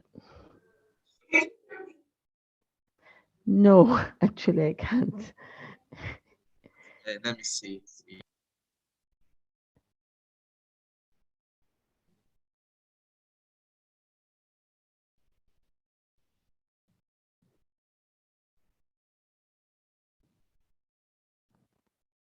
Okay, this time, guys. hello? Yes, better. Thank you. Ladies' night, not a class. Usually for DM mentor, the first thing you do is understand the data. What's the problem you're trying to solve? Then you try and apply the data. And that's why questions related to why is Hamiltonix, which I actually answered first. Nigeria is still developing country. You don't have that much data. And you want to conduct a survey, you have to do a primary data and then data collection, how the collaboration with national bureau of statistics, which is quite very possible. And after understanding data, trying for data collection, then the reprocessing and all, then data modeling. What can I put that money for? What can I put that money for the product? This is a learning model or supervised learning or regression model. This is a supervised learning model.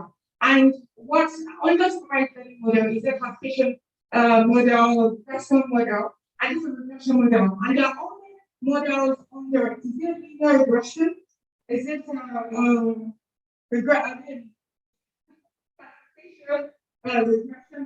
random forest regression and likes? So regression is actually used. And accuracy score of 86%. Quite low, because that way it means machine learning is all about you training the machine. So it means even if you say this kind of going to emit 300 CO2 emission, if that's then grams. The result is showing that, oh, sorry, the machine actually something. That would happen for an accuracy score of 6%. Well, with a high accuracy score of 98%, which the random professor was actually able to give, it gave a more confident, you're more comfortable and more confident with your prediction rate. And knowing that, okay, even if it's going to emit 300, last one is going to be maybe 280 something. And that for this science actually much more comfortable. For any regression model, you can actually use metrics like precision, aside from accuracy and some words, which the random forest regression, when you can't get precision from random forest regression. But random forest regression will give you a more comfortable accuracy rate, and also the mean square error, random mean square error, right? So that was the reason why I chose the best model for this problem, and random forest regression was able to give me that. Thank you. Okay, thank you very much.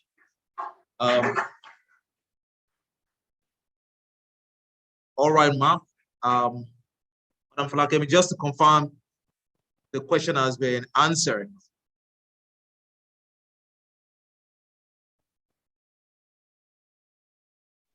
Yes, please. Thank you. All right, awesome. Thank you so much. Okay, so Ezekiel, how are we faring from the judges? Can we move to the next? Yes, please. Awesome, thank you. Please, let's give Timo another round of applause. That was okay.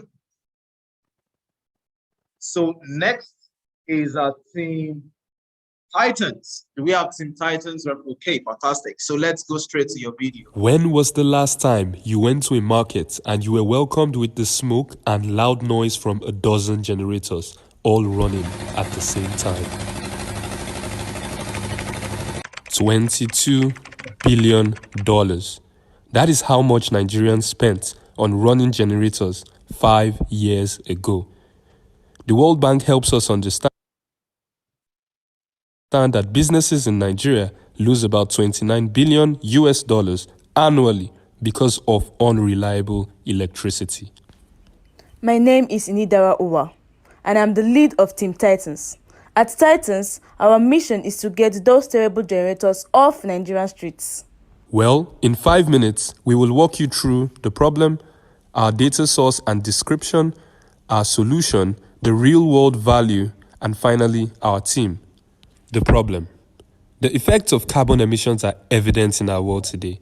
Nigeria's failure to produce enough electricity to meet national demands has forced millions of businesses and homes to move to generators. This directly affects businesses and puts a huge strain on the economic growth of the country. From research, the telecommunications sector is one of the largest end users of diesel generators in the country. MTN alone is estimated to have over 16,000 generators. Our data source and description. Our research team searched online for databases that have previously organized data regarding generators, features that we could use to train our model. But after dozens of searches, we realized that we would have to build our datasets ourselves. So the team set out to first compile a list of the top 15 to 20 generator brands in Nigeria, leveraging mostly online research.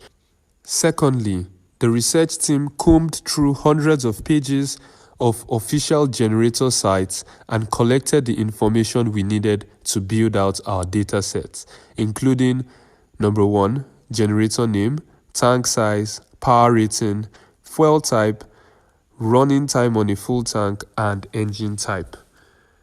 So, the team then proceeded to clean the dataset and settled on 4 input parameters that we used to train our model. That is the power rating in kilowatts, the generator tank size in liters, the type of fuel, that's petrol or diesel, and how many hours the generator would run on a full tank. To get our target variable, our team went back to first principles, which is chemistry, and we went on to consult scientific papers and leverage research done independently by both the University of Malaysia and the US Environmental Protection Agency to estimate how much CO2 is emitted by burning petrol and diesel. Now that our dataset was complete, we went ahead to train our model using an ensemble approach and deploy it as a Docker image. The solution. AI can be used to inform individuals on how much CO2 their generator is emitting and suggest renewable energies to use that are more financially economic. We built a very basic UI that would be the front end of our proposed web app, and we also built a back end using Python's Flask API. In our documentation, we stated that our solution would include a web app, which is an AI-powered CO2 calculator. A CO2 calculator that allows users to input a few details about their generators and get information on how much CO2 it is producing. This educates users on how much CO2 they are contributing. So here we are just building out our Docker image. I changed directory. I build the Docker image using the command it's building, and we went ahead and run that image. So we can see that our server is running back end and it's running on that port. So now we want to test what we've done. So we're just going to use the is alive route, and we are going to send that request, and we get a response saying our server is live.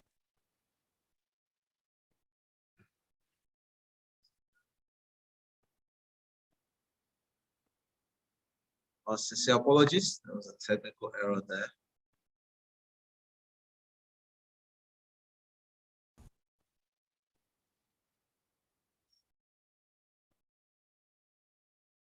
Dataset was complete, we went. So here we are just building out our Docker image. I changed directory.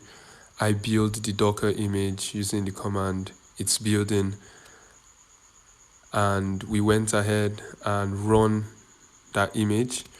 So we can see that our server is running back end and it's running on that port. So now we want to test what we've done. So we're just going to use the is alive route, and we are going to send that request, and we get a response saying our server is live. Then we go ahead to send a JSON request with some predictions, and we get a prediction. Your generator would emit 41 kilograms of CO2. So we see that the web app is working, and this is our team. Thank you. right, let's give them a round of applause. Thank you very much. That was a good one. So can you please, so I'd like for you to move to the stage, and then so that we can give our audience.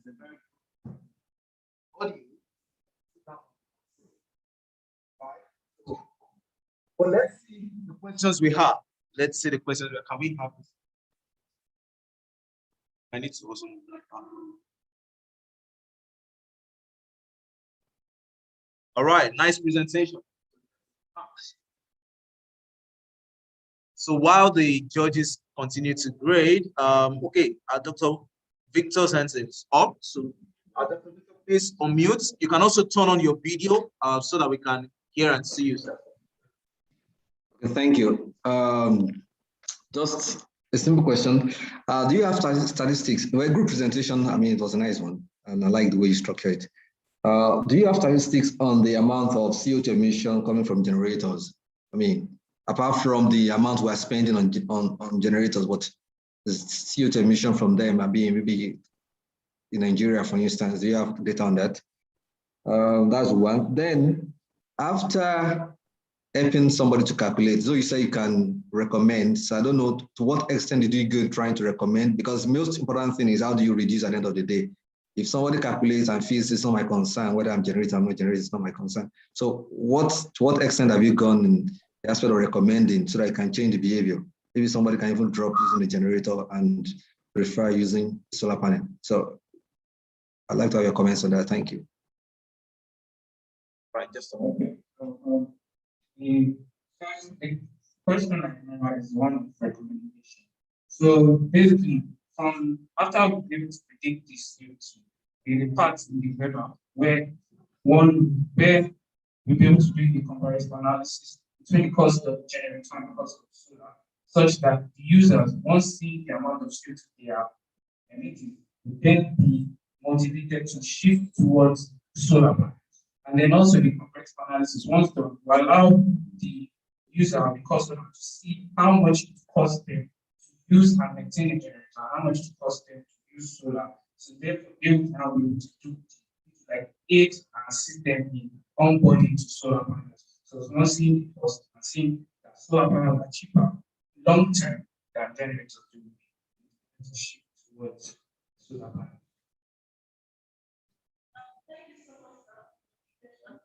Yes, we did some research concerning the generators. We do have statistics, but it was not like totally sure. But the reason why we are using this solution is it's visible for everybody. You get, if you know the amount of carbon emission that is coming out from your generators at home, we know very well that generators are not really good for health, especially the carbon that is emitted.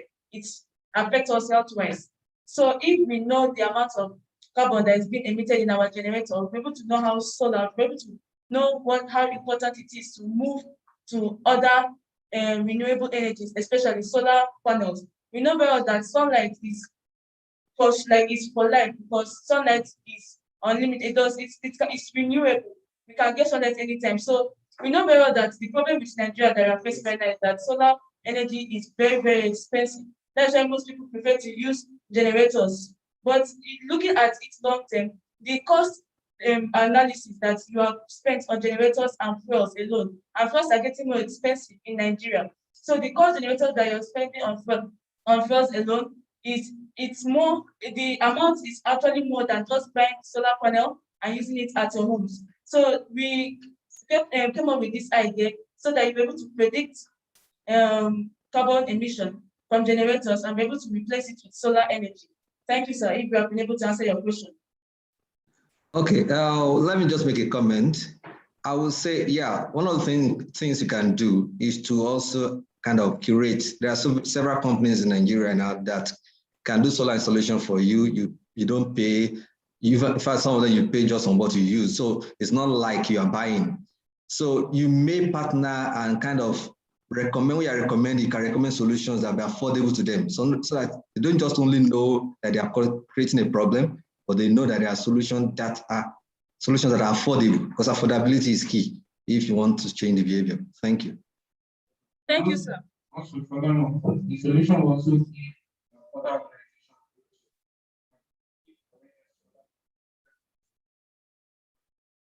only just also but not just also awareness of skills and them as well. Thank you so much. Please let's give them.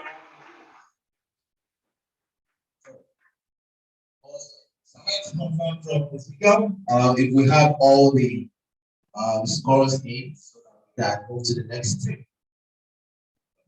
Is it go? Yes, we can go, please. Please let's give them a round of applause. Thank you so much.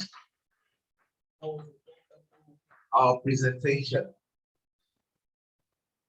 All right, so now to the next team.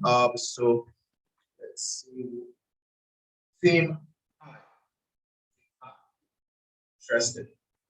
Okay, so AI for Energy Hackathon presenting Team J.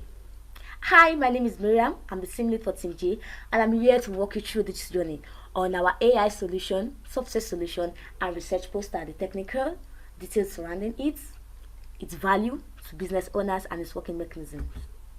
Now, the big question here is that what problem are we solving and what solution are we preferring? The challenge that was given to us is to provide an AI solution for carbon emission in the energy sector. Now, class Larkin has said that it doesn't think that we have any choice but to pull CO2 that has been released or CO2 that is about to make out, because we are not shutting down all the coal plants overnight. And what did we do? We took the advice of Klaus, and we decided to focus our solution on the CO2 that is about to be made. From our research, we found out that the most popular energy sector is oil and gas, so we took that. Okay, then we now went deeper into the oil and gas operations and found out that the oil and gas is not all about oil, and that oil and gas companies are also involved in capital projects. And these capital projects, they make use of what? Construction industries. And these construction industries make use of cement. Can you see how it goes down the trend? Now, cement. That is what we streamline our problem to. Cement. Now, we found out that during the clinker production, that is where CO2 is being emitted the greatest, and that it contributes 8% of the global CO2 emissions. So what is the solution that we now desire to prefer? A knowledge-based web app predictive system for CO2 emission at the point of clinker production during the manufacturing of cement. Next is our academic poster. This will give you what? A brief overview of the technicalities surrounding the solution building. Now, this is our academic poster here, and I'll make use of a roadmap to explain the academic poster. From here, the data sourcing, methodology, data processing, to model architecture, results, model deployment, and references. Now, for the data sourcing, this is our data set. This was synthesized by the team members by reading what lots of research materials and articles on the cement materials, its raw components, how they interact with one another, then the meeting point, which is the clinker, and the relationship between clinker and CO2. We found out formulas that linked all this together, and we applied it to generate our data.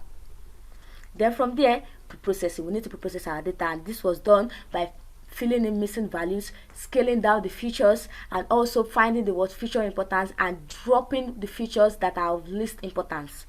After that, we went to the methodology. We selected the methodology, which is what? Supervised machine learning, and then model architecture.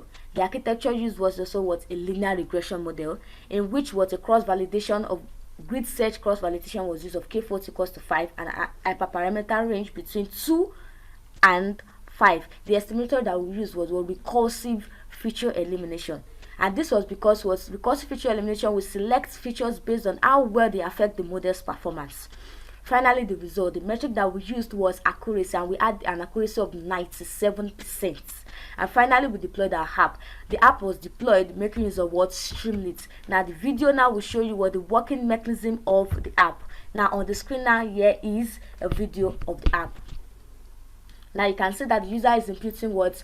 Values, and these values are what? Masses of what? These raw materials, that is limestone, shale, iron ore, lime, silica, alumina, and Fe2O3. So now let's see what the web app would predict at the end of the solution, at the end of it all. So let's see.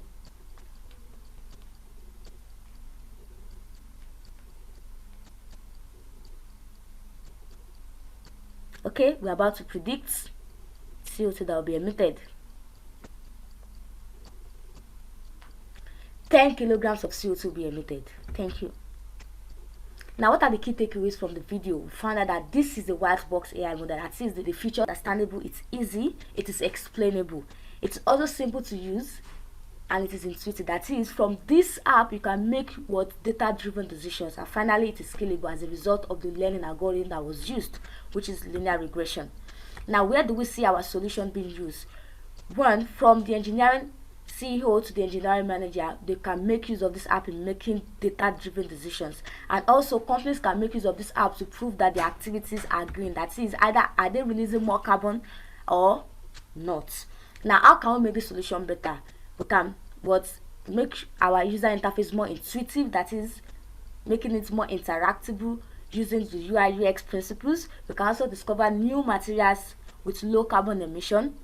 Also, a voting algorithm can be included, and carbon trends can also be gotten by making use of time forecasting. Now, finally, meet the brains behind the building of the solution, Team J members. Kindly appreciate them, please. Thank you. Have a wonderful day. I appreciate them very much. Thank you. Awesome. Thank you very much, Team J. So do we have Team J members in the building? Oh, great. Great. So this time around, you will sit right here so that the audience online, the panelists and the judges can hear you clearly. Okay, so let's look at the chat room for questions.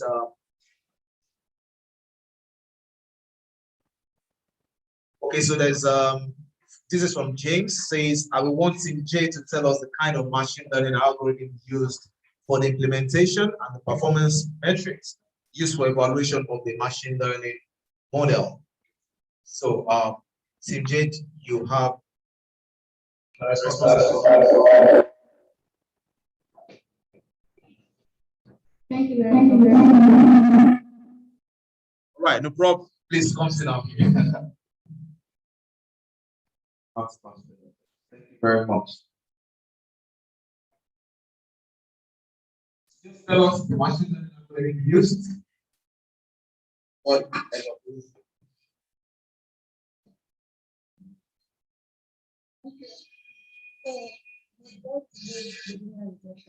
Although we use of other linear algorithms and machine learning algorithms, and the XG goals, maybe the random forest for the linear regression performed better by using the R squared value. So the R squared value of different features that we check so that at feature number 3 we have 0.97 for the R squared value. So that was why I was saying that linear regression. And also the approach for linear regression was at 7%. So that's it.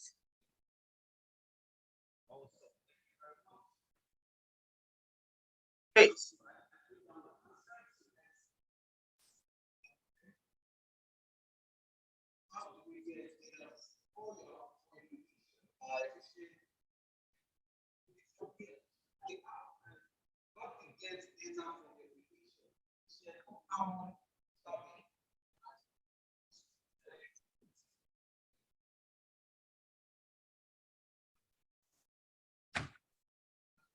Get the example. So that are you talking about inferences from prediction or is it data sources? So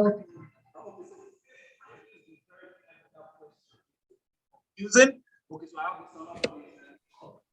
Solomon, you can follow your video as well.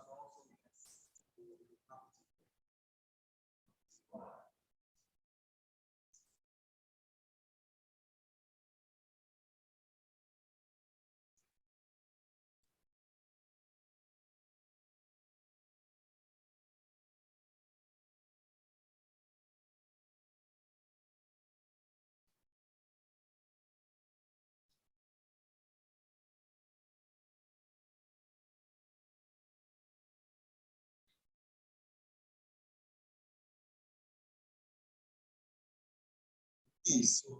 Somebody, we can't hear you. You're saying anything.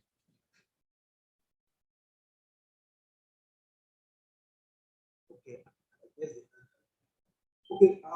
Please confirm if we have all the three so that we can move on.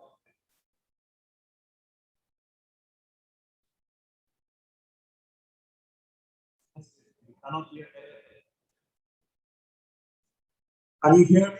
Please, we can hear you. All right. Alex, if you confirm if you can, if we have all the entry. I can't hear you clearly, please. Can you confirm we have all the entry? Yes, please. We can go now. All right. So thank you so much. Hey, thank you so much. Okay.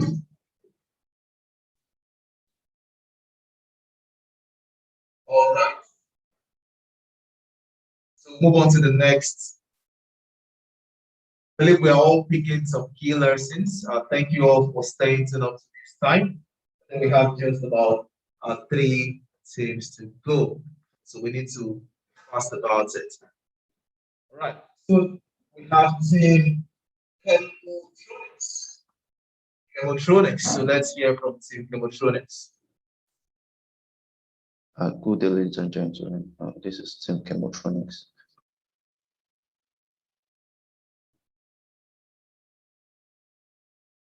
Developing AI solutions for carbon reduction. All right. Carbon emissions has been increasing for years. As we all know, this is a problem, and has led to extreme weather conditions, increased wildfires, and food supply disruptions. The numbers are increasing rapidly, and steps must be taken practically to reduce it. Energy is very important, and we can't do without it. So reducing CO2 is critical for achieving our goals, especially in terms of the Paris Agreement. Fossil fuels will still be in energy mix, but while we are using this, we must ensure that we reduce emissions to the barest minimum, and we ensure that it does not rise above 2 degrees C in this century.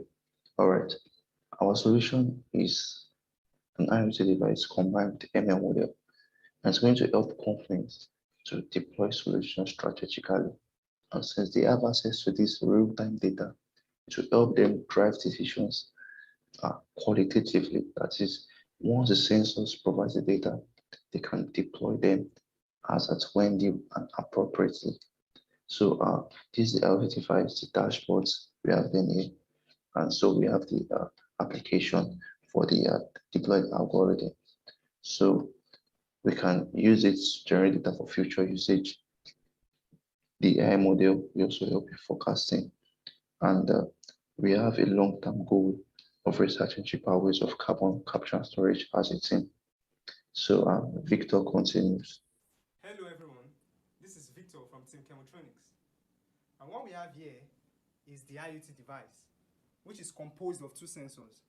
We have the MG811 sensor, which senses carbon dioxide concentration in the atmosphere, as well as the MQ9 sensor, which senses the carbon monoxide concentration in the atmosphere. Now, the casing may look too big, but what we have here is actually a very simple concept. All right. So in here, we have our prototyping board. We have a bunch of connections which we've done. We have our microcontroller, which is the ESP8266, which we've programmed. It has an embedded Wi-Fi module, as well as our two sensors, which senses carbon monoxide and carbon dioxide in the air. Now, when I power on this device with my power source, this device senses the value of carbon monoxide and carbon dioxide in the air and sends these values online to the cloud. Now, over here is my dashboard, which consists of the readings I've taken from the device. And now, currently, we're having a reading of 404 parts per million, which was taken less than a minute ago. And the value for the digital reading of carbon monoxide is currently low, and you can view the location of the device as well.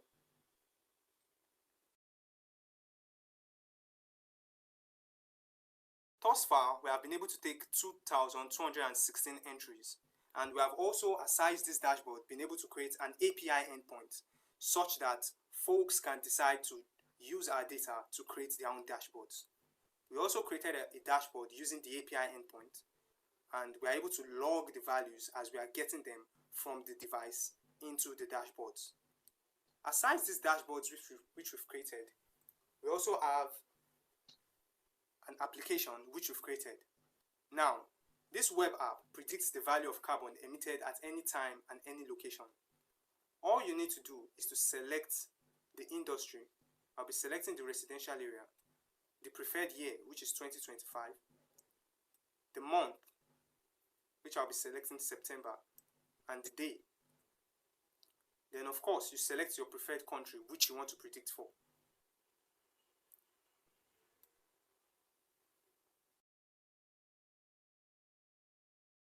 Now, when the machine learning algorithm predicts these values, we can see that the estimated value for carbon at our set time and location is about 0.05206. All right, thank you, Victor. So our IoT device will also serve as a data gathering source for recording CO2 emissions across Africa, since it can be easily deployed and is affordable, and is also very flexible. So our solution has been tested and it can be easily reproducible. It is also open for improvement and to help companies a lot, not only companies, individuals, governments, everyone, to ensure that carbon emissions is reduced to the barest minimum. So we built a ML model. The source of our data was from carbonmonitor.org. They are a research carbon monitor agency over in the US, and they combine with other countries. So the data set was from 2019 to 2021 across 6 different sectors in 10 different countries. So we use that to train our model. But subsequently, our IoT device will be the one providing data, and it can be used to make reasonable and credible assumptions anywhere they are deployed to. So we use the catboot regressor for the AI algorithm, and all the codes are available on GitHub. They are open source, and you can check them out. So we trained from 2019 to 2021. All right, so the team is Peace, Victor, Grace, Diana, and Bio. We worked on this project together. I'm so glad to have worked with this amazing set of guys, and most especially, we are grateful to Data Science Nigeria and NBC Chevron for this opportunity to showcase our talents and to develop solutions that will help not only Nigeria, Africa, and the world at large. Thank you very much. We are very grateful. Let's give them a round of applause. Thank you so much, Team Hamiltonix. Awesome. So Chemotronics, we have them. Oh, fantastic. So please step forward so we can take questions from the panelists. And then if there are questions in the chat, I will respond to them.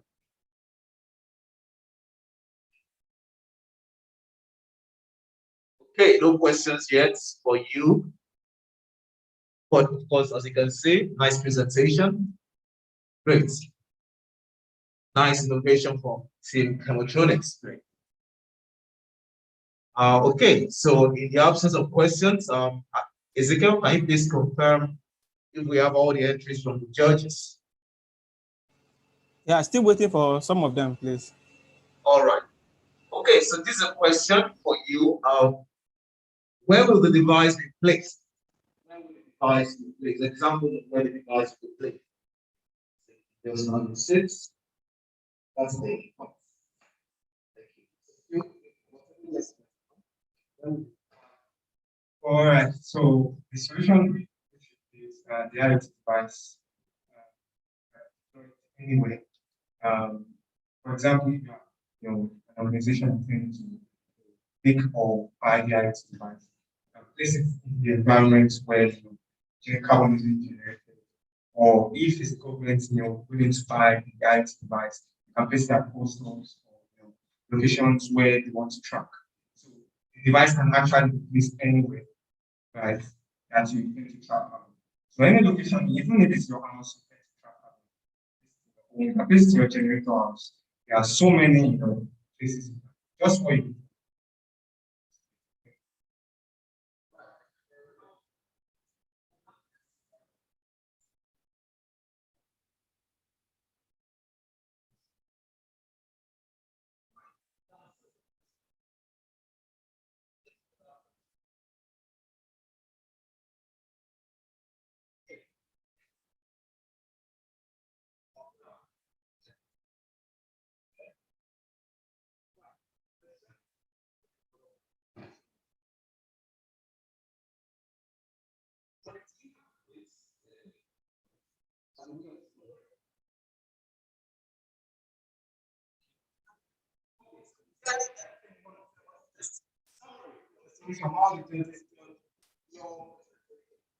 Okay, yes, for sure. So we've been able to solve, aside the fact that we're able to reduce carbon with AI. So a major challenge which a lot of team members have facing is getting local data. So our IoT device will deploy the strategic locations. We have been able to build data sources. And currently we've made everything open source. Even our data you can download in CSV, XML, or JSON format. So preferred format is available online as we speak. So you can visit our dashboards as well. You can create your own dashboards. We've also created an API in case you intend to create dashboards of your own. So we have an API that you can read directly from our sensors anytime, any day. And of course, we also intend to, because the whole scope of solution is to influence decisions of the organizations. So in the sense that you want to know when you want to deploy your carbon CUSS, that's your carbon capture device. You want to know, okay, should I start planting trees now, or should I, planting trees is a way of reducing carbon. So why is that planting trees now? What does the carbon let me say the carbon that will be emitted in 2025, what does it look like? And maybe you can start planting trees now and for what's being emitted.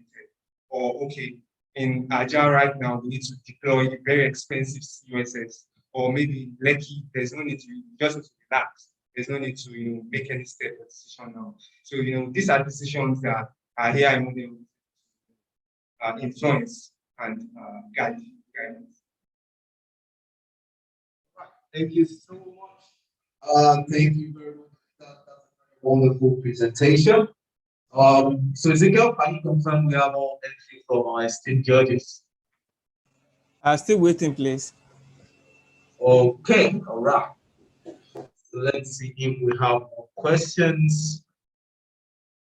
Okay, no panelists is raising their hands, and the chat room is filled with good commendations. All right, okay. So while we wait for our judges to grade your performance, I think, how many more submissions do we need? 2, just 2, please. Just 2. All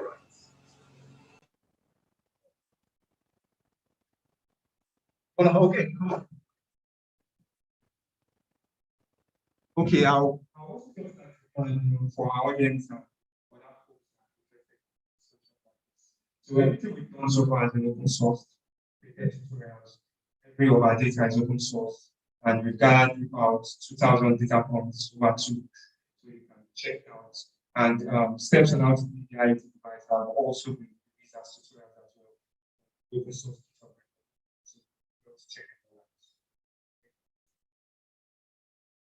out. That's a very good one. Okay. I can see Mr. Olabode is hands up. Is it a new answer or? Oh, thank you very much. Okay, yes. Yes, I'm a little bit worried about all the, so far presented, all the team presentations. The emission of carbon dioxide. All of them are predicting the rates at which emission will come, some predicting the volume, some predicting the rate. But I think what the team is addressing is how to reduce the carbon dioxide. I may be wrong, but that's my feel. That what can we do? What can we use? How can we use machine learning AI to reduce carbon dioxide? That's my thinking. And I want to ask this question from the last presenter. How do you think we can use your system or what you have developed to reduce carbon dioxide? Yes, okay. So far, when we're doing our research, we first of all looked at current ways which carbon is being reduced. And aside, let me say, planting of trees is one of very popular ways of reducing carbon. But the recent, let me say, is it United Nations? Yes, United Nations have said that to take about, you need about 1 trillion trees, right? And that would be about 1 billion acres of land to reduce the carbon we have now. So we can't, keep planting trees to reduce carbon. And another very expensive way of reducing carbon is using CUSS, carbon capture and storage devices, which are very expensive. So what the AI and machine learning model is, which we built, is able to help the organization is to strategically make decisions. So for instance, if let's say Chevron wants to reduce carbon in a particular location, so they use the machine learning and AI to decide what they can do with them. So okay, maybe they want to predict the value of carbon for year 2027, for instance. So, and we can see that if we plant, let me say, 7,000 trees around Aja, for 2027, the carbon there will be actually lower. Right? We're able to have reduced carbon, let me say, very well efficient. So the AI model or machine learning model helps to influence these decisions. Or okay, maybe we need to deploy a very expensive carbon capture device right now. Which will cost a lot of money, of course. So, it's urgent. So the whole idea of this project is to influence certain decisions which the organization or the government also will take.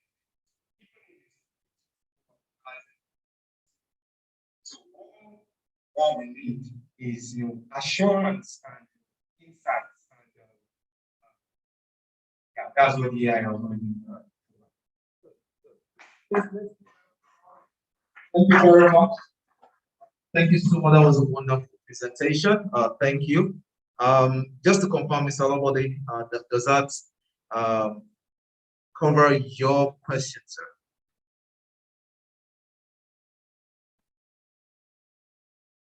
Okay. All right. So I believe so. Thank you so much. All right, please let's give them another round of applause as they go back to their set. Thank you. All right, so the last team that we're presenting today, that's team I, we'll be presenting to. So we will be sharing on another system right here. Okay.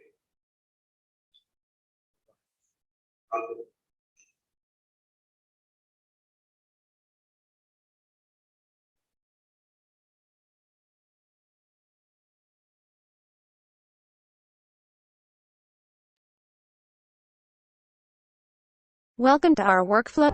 The first stage is defining the problem, which is CO2 emission in Nigeria and its causes, which cut across deforestation, fire hazard, transportation and industrial actions. We also discuss those that are affected, which includes workers, traders and everyone, since it cuts across both living in the village and as well as those in the major cities. We as well come up with different solutions, which include the use of carbon tracker, object detection and regression algorithm, and as well as the law enforcement agency on carbon emissions.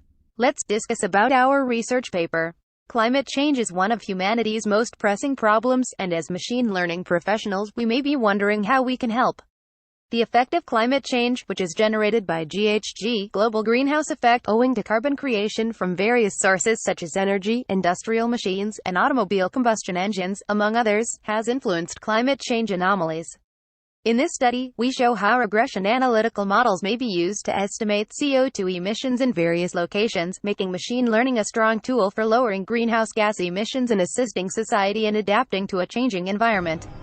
Let's talk about the advantages of our solution over the existing ones. Our solution is better because aside from identifying and tracking carbon sources, it also identifies the location of the carbon source, and it's reported to an environmental officer was struck down the offender. Discussing the result, our solution has sufficiently been able to detect greenhouse gas emissions in our surroundings through the help of computer vision, and we have been able to predict the future amount of carbon emissions through the help of machine learning and the progression. Here is the welcome page for the image recognition model. This is where the user logs in or sign up to create a user account. The procedures on how to use the system is clearly stated. When the user must have logged in, he or she can click the camera icon to start taking pictures, videos, or a kind of upload a picture from his local computer. To predict if there exists a carbon monoxide on it, on the sidebar is where you click to select whether if you are using a drone or a digital camera interface, so that the model and admin can understand it better in order to provide you the expected result. After you must have taken a picture or video, or maybe have uploaded one.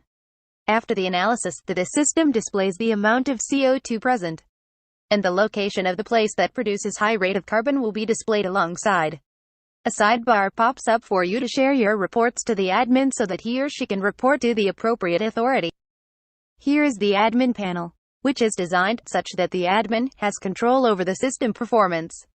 The statistics of the top 3 states which has the highest rate of carbon dioxide emission is visualized, and the industries or areas that has also the highest report of carbon emissions in the country is also visualized.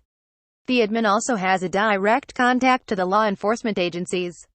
The admin can monitor both the drone interface and as well as can receive pictures from users for further analysis. It also shows the number of online users and notifications panel showing notifications that is coming from different set of users. The admin page appears on a desktop or laptop computer. Welcome to carbon dioxide control measure that we created using a regression model. This is just like the image recognition interface. But in this system, you don't need to upload a photo or video, but just to create a user account or you log in if you already have an account. In this welcome page we have also created a guideline on how to use the software. The dataset used in this research work is a comma-separated value CSV file that was gotten from Udemy Data World. The dataset contains CO2 metric tons, SO2 metric tons, and NO2 metric tons emissions from 1990 to 2015. The features of the dataset describe the annual emission of these compounds in a particular location. Navigate to this page where we have annual carbon dioxide emission, where you provide the values required on the text box in there and click on predict. Your results appears showing whether if there is a high carbon content or not.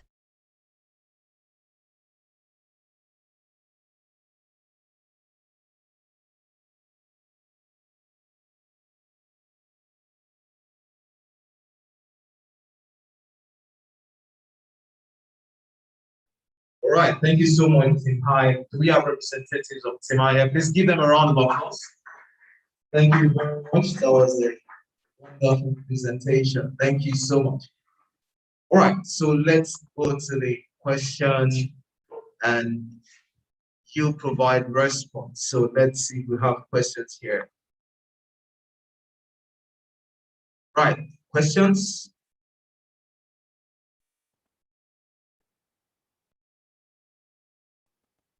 Okay, any questions for Team I from the audience? And if there are questions right here, you can build it to please let us know so that they can respond. Okay, all right, so I can see the hand up. Okay. I can see Mr. Olabode's hands up. Please confirm if yeah. Okay. Can you hear me? Okay, please, I just need the presenter to recast what they said they have developed. I couldn't get it. What have they developed? Okay. And what's the solution? Okay, in a nutshell, the idea is to make an object detection model using TensorFlow object detection API. Can you remove the mask so that we can hear you? Okay. So the idea is to make an object detection model. We actually submitted solutions. The object detection model web app. Now the object detection model detects real-time CO2 emission from vehicles along the road and from plants, from good plants, and also we have cameras installed probably in the powerhouse of an organization where we monitor the amount of where the cameras will be taking pictures. The cameras on the road will be taking pictures. The cameras on the plants, on the crude oil plants will be taking pictures or videos of the surroundings. And then these pictures, these videos will be written and it will be sent to an admin. Now this admin has AI installed in it, and this AI makes use of object detection model from TensorFlow. Now, the solution was submitted as a UI UX presentation. Now, the object detection model detects the spots, the location of CO2, where CO2 is being emitted. Also, this object detection model can actually work hand in hand with drones. Now, if an agency is willing to like survey a large area of land or a large area to know where there actually is CO2, then what this agency can do is to install camera into the drones and then get it connected to the TensorFlow object detection model. And then this object detection model takes in the pictures from the drone and then tells the agency where exactly we have CO2 emission. Now, the model should have been built and submitted, but due to the lack of computational power, because we have to make use of transfer learning and all to come up with this, but we don't have enough, we don't have enough computational power to train a recurrent neural network to do this. So we have to like come up with a UI/UX presentation for that. And also, a citizen, anybody that can afford a mobile phone can just take in pictures of his surroundings or videos of his surroundings, upload it into this app, and then this app uses the object detection algorithm to detect where there is CO2 and then send it to the agency for reports. And then the agency can penalize or educate those that are concerned. Yeah, and the other is that the web app also, what the web app does is to give us an estimate of the annual CO2 emission of a given state. Yeah, so if we wish to know if we wish to get the estimate of CO2 emission for Lagos in 2025, we can actually go to the web app and consult it and do the necessary input. And then the web app will tell us the amount of CO2 that will be emitted. Yeah, so that is the solution. Thank you. Don't go yet, please. Just you said you capture your data using cameras. Video. I don't know. Maybe your camera also have a sensor to detect carbon dioxide. Yes, sir.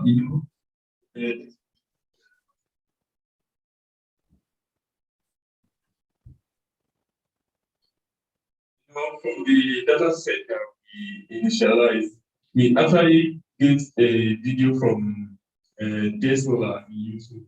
So the video was a cover from Abuja, and we also get a video as regards to deforestation and industrial. So we use the to split those videos into pictures and classify it as regards to and the testing, so that remove your mask now. Maybe you are the only one there. No. Actually, the model is deployed. Then once you take a picture or you upload a picture from your local computer, as we described in the UI/UX, then the system will be able to classify it as having a carbon content or not, or maybe you actually record a video. So in that case, if something like that exists, you now share it to the admin. So we actually came up a situation whereby the system will be able to detect your location, so that in the case whereby you set it, then the system will automatically detect the location of that the place that you picture. Then the admin panel, we now have the admin monitors both the top 3 states in Nigeria that has the highest carbon emission rates, and that of the top 3 industries that also have the highest carbon emission rates. So that we can as well send it to the law enforcement agencies, like from the solution we made mention of the law enforcement agencies. So the admin can call the law enforcement agencies by sending them a message or a phone call, whichever means. Then the law enforcement agencies will now enforce, or maybe whichever means they want to harness the situation. So as regards to, I don't know if I answer.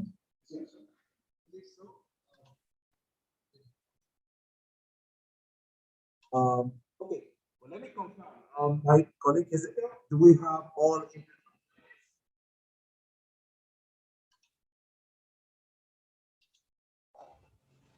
Ezekiel, do we have all? Let me see. So they are still grading the last team. Okay. All right.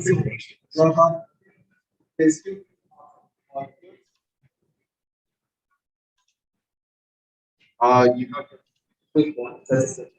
Okay, from our observation of like Nigerian system like we notice that citizens are not like concerned about the effect of carbon on them. So we have to like shift the power away from them and give it to the government.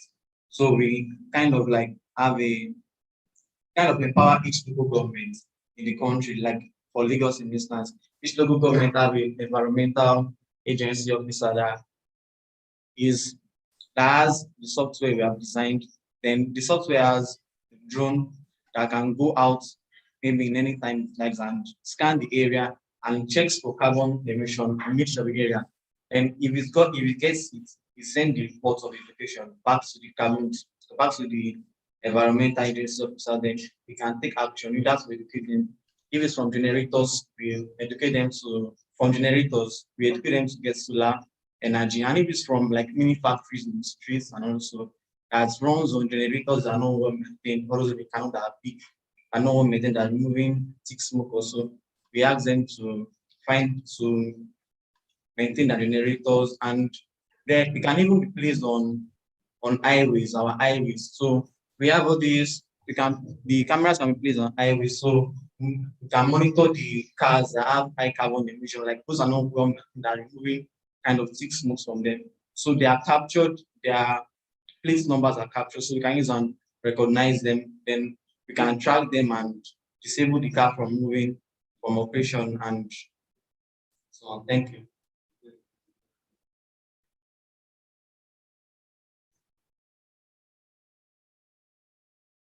So to summarize everything we have done so far, we actually made a research paper for this work. And the research paper was centered on the power of machine learning. The research paper was centered on the power of machine learning for reducing carbon emission in the environment. So we use the data sets for data to carry out an analysis, and then we actually train our model using machine learning regression, which are linear regression, the MCBoost regressor, and the random forest regressor, and the rich regressor model. So from our research, we discovered that the random forest regressor was better. 9.8%. And then followed by the MCBoost regressor, 96.7%. So we deployed the model using the random forest regressor on Chemo. So that was what we were able to demonstrate.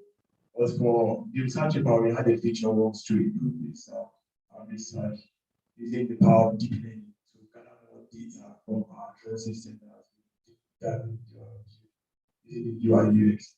So the drone system captures more images, and then we label these images containing no presence of carbon environment. Then these images are then shared to the deployment, which extracts features from the data using the neural network. Conclusion: we couldn't actually achieve the drone system deployment because of time factor, some other limitation.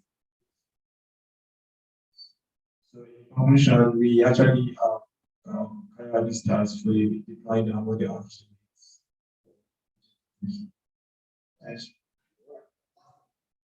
Let's give Ty a round of applause. Thank you so much. Thank you very much. Okay, I believe all questions are answered. All questions are answered. So now we'll be going on a very short break of about 5 to 7 minutes. It's going to be a quiz break, so we'll give opportunities for people to also win some cool prizes, right? So Ezekiel will be facilitating that quiz break. well, you in here might not need to participate, but you can if you want to. So during that period of break, the collation of the results will be done, and then immediately we come back, we will be announcing the winners. Immediately we come back, all right, so that we can all see who the winners are, and we can be excited about. Right, and of course, during that time, Mr. Cosmas will be the one presenting the prize, right? So, well, I'll tell you more about it after we come back from the break. So it's break time. Ezekiel, please, you have the floor for the quiz. All right, Lekan, I want to share my screen.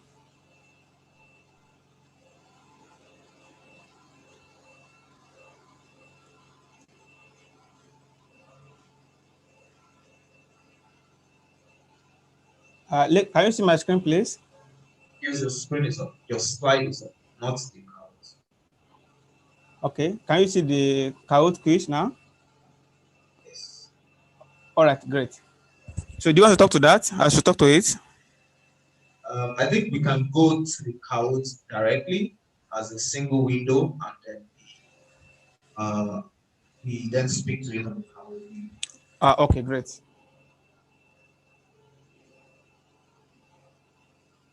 Who's excited here? If you're excited, okay, well, I can't see if you're smiling because you're all covering your nose, but all right. So let's see what's going on in the chat room. No. He's going to project his screen very soon. He wants to project just the Kahoot window so that you are not distracted. Because we want people to win, right? All right. So go on, Lekan, please. Okay, so please visit www.kahoot.it. Type in that P. Oh, people are joining already. It's always good to use your real name so that it's easy to handle.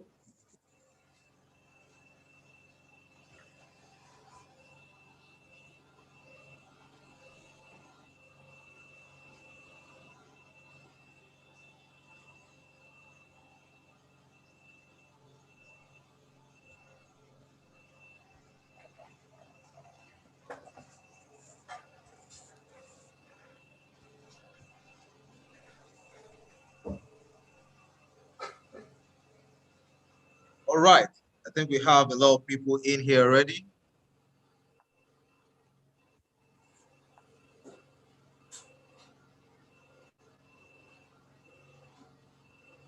Ezekiel, you can start when you have enough people so that we can make quick progress.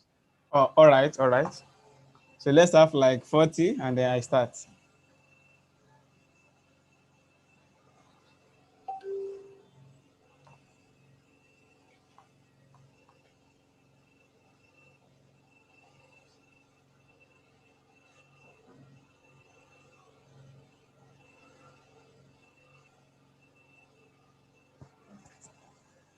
All right, still waiting for people, please. Let's go on. Thank you. We have 35 people already. Great, 36 now. All right, still waiting, 36. Okay, great. Let me start now. All right. Okay.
Now we are Lekan. Hi, Lekan.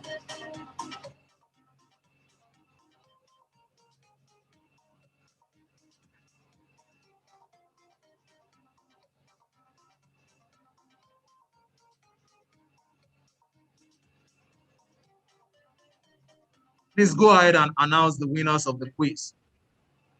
Okay, so the winner is Olayemisi, who has 10,845 score, followed by Chukundum with 10,330 score, and the last one is Awojirin, who has a score of 9,936. Awesome, thank you very much. Okay. Awesome. So we're still on break. We'll be on break for another 3 to 4 minutes so that we can complete the collation, and then when we come back from the break, we'll present the check. So you can stand up, just stretch yourself.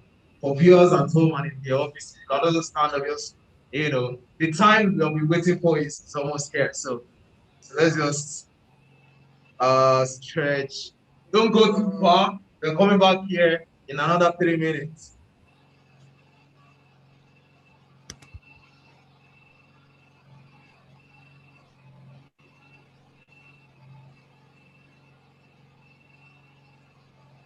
Okay, so while we're on break, let's just play some video.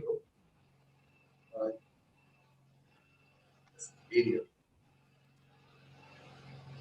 Anytime with Learn at Home audio e-learning platform, www.learnathome.radio. Our audio e-learning content is based on the Nigerian Educational Research and Development Council curriculum for students in primary, junior secondary, and senior.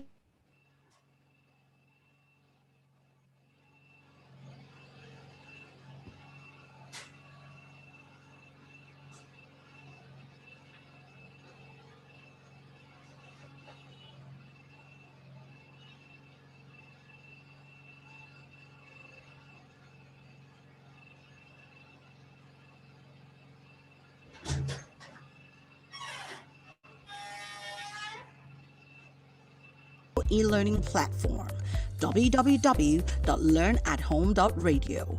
Our audio e-learning content is based on the Nigerian Educational Research and Development Council curriculum for students in primary, junior secondary, and senior secondary, covering 10 subjects and delivered by well-trained teachers. And as students prepare for general examinations like WAEC, NECO, BECE, Common Entrance, and JAMB, www.learnathome.radio has developed Examination Readiness Series, a collection of solved past questions from 2009 to 2020. Our teachers have taken each past question one by one to provide answers and detailed explanation. It feels as if you can see our teachers face to face. With this, no child will be left behind because every child can learn even in the remotest of communities with limited data network. Our audio e-learning platform works on most basic mobile phones and uses low byte data. With a basic phone, every child can learn. Yes, every child can learn effectively without paying for the internet because it is free on the MTN network. Beyond the normal academic classes on www.learnathome.radio, there is so much more to learn. www.learnathome.radio audio e-learning platform is your best support, which comes with low data, works in areas with poor network coverage, and accessible on the cheapest and basic phones with Edge. Just go to www.learnathome.radio on your phone or web browser. Click on the play icon to listen to an ongoing class. You can see the details of the topic and subject. You can also check the daily schedule to know when your class and subject of interest will play. This allows you to plan ahead. And if you do not want to listen to what is currently running, you can select your preferred class and subject by clicking on Select a Class. It is as simple as that. Students can now stay in school with Learn at Home. Learn at Home, brought to you by Data Science Nigeria and Malaysia, partnering with the MasterCard Foundation. Now, every child can learn everywhere, anywhere, and anytime with Learn at Home audio e-learning platform, www.learnathome.radio. Our audio e-learning content is based on the Nigerian Educational Research and Development Council curriculum for students in primary, junior secondary, and senior secondary, covering 10 subjects and delivered by well-trained teachers. And as students prepare for general examinations like WAEC, NECO, BECE, Common Entrance, and JAMB, www.learnathome.radio has developed Examination Readiness Series, a collection of solved past questions from 2009 to 2020. Our teachers have taken each past question one by one to provide answers and detailed explanation. It feels as if you can see our teachers face to face. With this, no child will be left behind because every child can learn even in the remotest of communities with limited data network. Our audio e-learning platform works on most basic mobile phones and uses low byte data. With a basic phone, every child can learn. Yes, every child can learn effectively without paying for the internet because it is free on the MTN network. Beyond the normal academic classes on www.learnathome.radio, there is so much more to learn. www.learnathome.radio audio e-learning platform is your best support, which comes with low data, works in areas with poor network coverage, and accessible on the cheapest and basic phones with Edge. Just go to www.learnathome.radio on your phone or web browser. Click on the play icon to listen to an ongoing class. You can see the details of the topic and subject. You can also check the daily schedule to know when your class and subject of interest will play. This allows you to plan ahead. And if you do not want to listen to what is currently running, you can select your preferred class and subject by clicking on Select a Class. It is as simple as that. Students can now stay in school with Learn at Home. Learn at Home, brought to you by Data Science Nigeria and Malezi, partnering with the MasterCard Foundation. Now, every child can learn everywhere, anywhere, and anytime with Learn at Home audio e-learning platform, www.learnathome.radio. Our audio e-learning content is based on the Nigerian Educational Research and Development Council curriculum for students in primary, junior secondary, and senior secondary, covering 10 subjects and delivered by well-trained teachers. And as students prepare for general examinations like WAEC, NECO, BECE, Common Entrance, and JAMB, www.learnathome.radio has developed Examination Readiness Series, a collection of solved past questions from 2009 to 2020. Our teachers have taken each past question one by one to provide answers and detailed explanation. It feels as if you can see our teachers face to face. With this, no child will be left behind because every child can learn even in the remotest of communities with limited data network. Our audio e-learning platform works on most basic mobile phones and uses low byte data. With a basic phone, every child can learn. Yes, every child can learn effectively without paying for the internet because it is free on the MTN network. Beyond the normal academic classes on www.learnathome.radio, there is so much more to learn. www.learnathome.radio audio e-learning platform is your best support, which comes with low data, works in areas with poor network coverage, and accessible on the cheapest and basic phones with Edge. Just go to www.learnathome.radio on your phone or web browser. Click on the play icon to listen to an ongoing class. You can see the details of the topic and subject. You can also check the daily schedule to know when your class and subject of interest will play. This allows you to plan ahead. And if you do not want to listen to what is currently running, you can select your preferred class and subject by clicking on Select a Class. It is as simple as that. Students can now stay in school with Learn at Home. Learn at Home, brought to you by Data Science Nigeria and Malezi, partnering with the MasterCard Foundation. Now, every child can learn everywhere, anywhere and anytime with Learn at Home audio e-learning platform, www.learnathome.radio. Our audio e-learning content is based on the Nigerian Educational Research and Development Council curriculum for students in primary, junior secondary, and senior secondary, covering 10 subjects and delivered by well-trained teachers.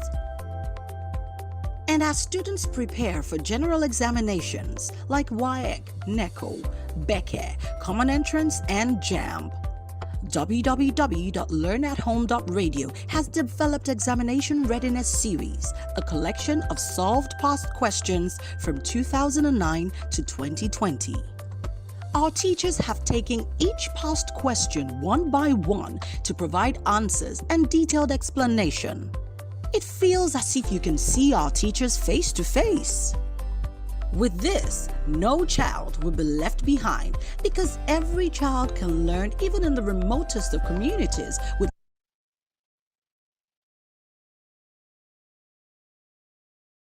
all be on our seat. Please let's move to our seat. The time we've been waiting for is about now. So please, let's all be on our seats.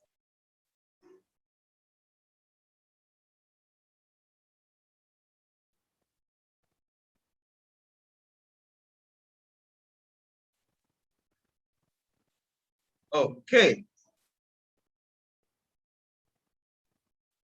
So please, let's return to our seat. I hope we don't have a lot of people outside.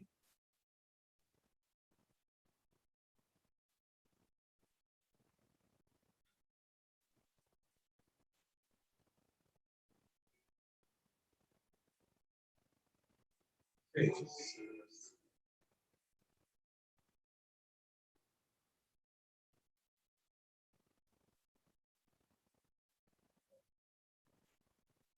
So the spotlighting so that we can have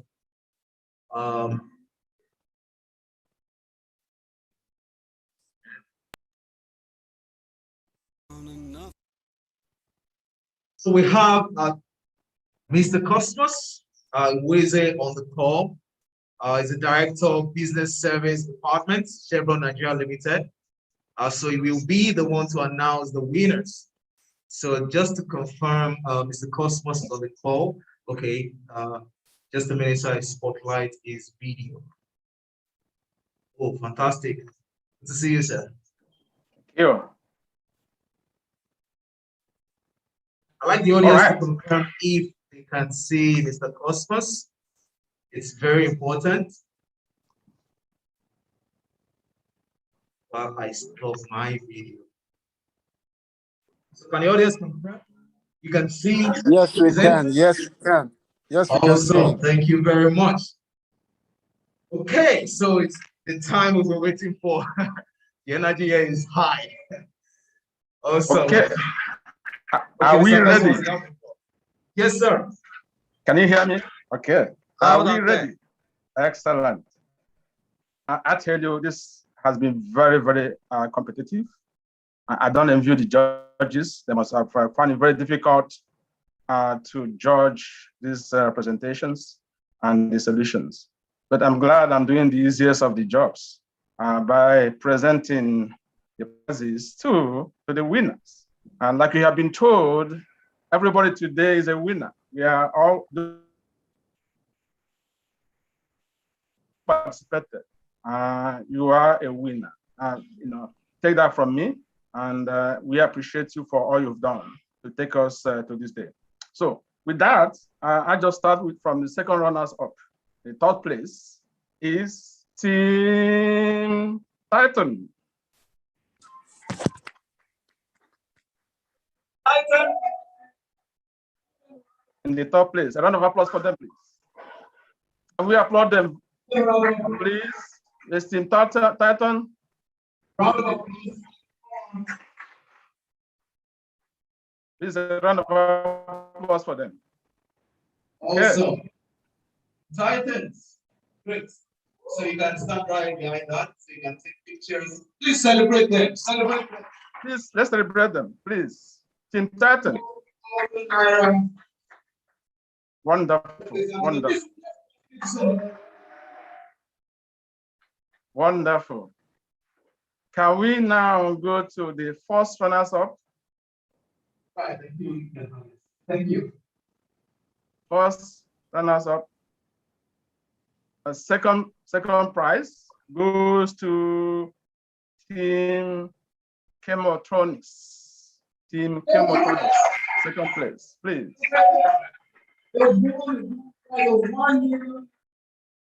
Team Chemotronics. Chevron. Excellent, excellent. Please, round of applause for them. Moderator, let people clap for them, please. All right. All right. Excellent. Great. All right, great. Now, the winner, overall winner of finding solution, AI solution for greenhouse emission in the energy sector goes to Team Premier.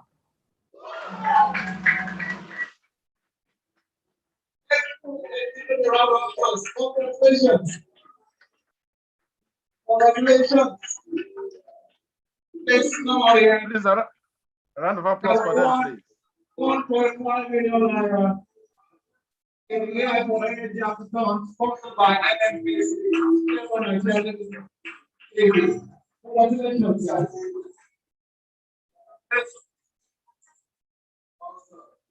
Very well done.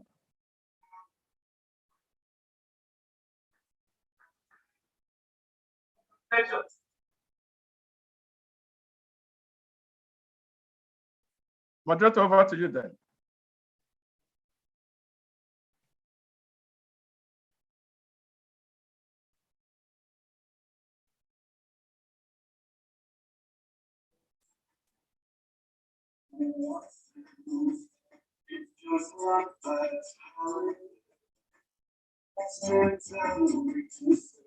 Awesome. Please, a round of applause as a big one. Yes, congratulations, Team Premier. Congratulations, Team Premier. Wow, thank you so much, Mr. Cosmas. Thank you very much for celebrating. Thank you so much. Thank you. Great. Wow, it's been a great session. It's been a great session. I believe that we've all learned something today. Awesome. Okay, so now we would wrap up. It's been a fantastic session. I can see a lot of comments in the chat room. Yeah, it's been an awesome one. It's been an awesome one. So we'll take the closing remark from just to wrap this all up. Okay, so please, I just want to take this opportunity to thank everybody who has been involved with this program. Remember, the topic has been developing AI solution for carbon emission reduction in the energy sector. And you all have done very well. Like I said before, everybody who participated, they are all winners. Okay, now let me talk about the finalists. Team Stack, for example, looked at limiting the type of vehicles imported to Nigeria to ensure that we are bringing in vehicles that are emission friendly. That's Team Stack. Team Premier talked about fugitive emission through pipeline, trying to reduce measuring fugitive emission through pipelines and see how we can reduce that. Team O talked about carbon dioxide emission reduction for the licensing officer in the licensing departments of the government to ensure they're looking at the ability of these vehicles to emit, emit carbon, to use that to limit which ones to license. And then number four, Team Titans. Team Titans had estimating the carbon emission generated in our power generators. Team J talked about carbon emission during manufacturing of cement, which is of course used in the industry, in energy industry.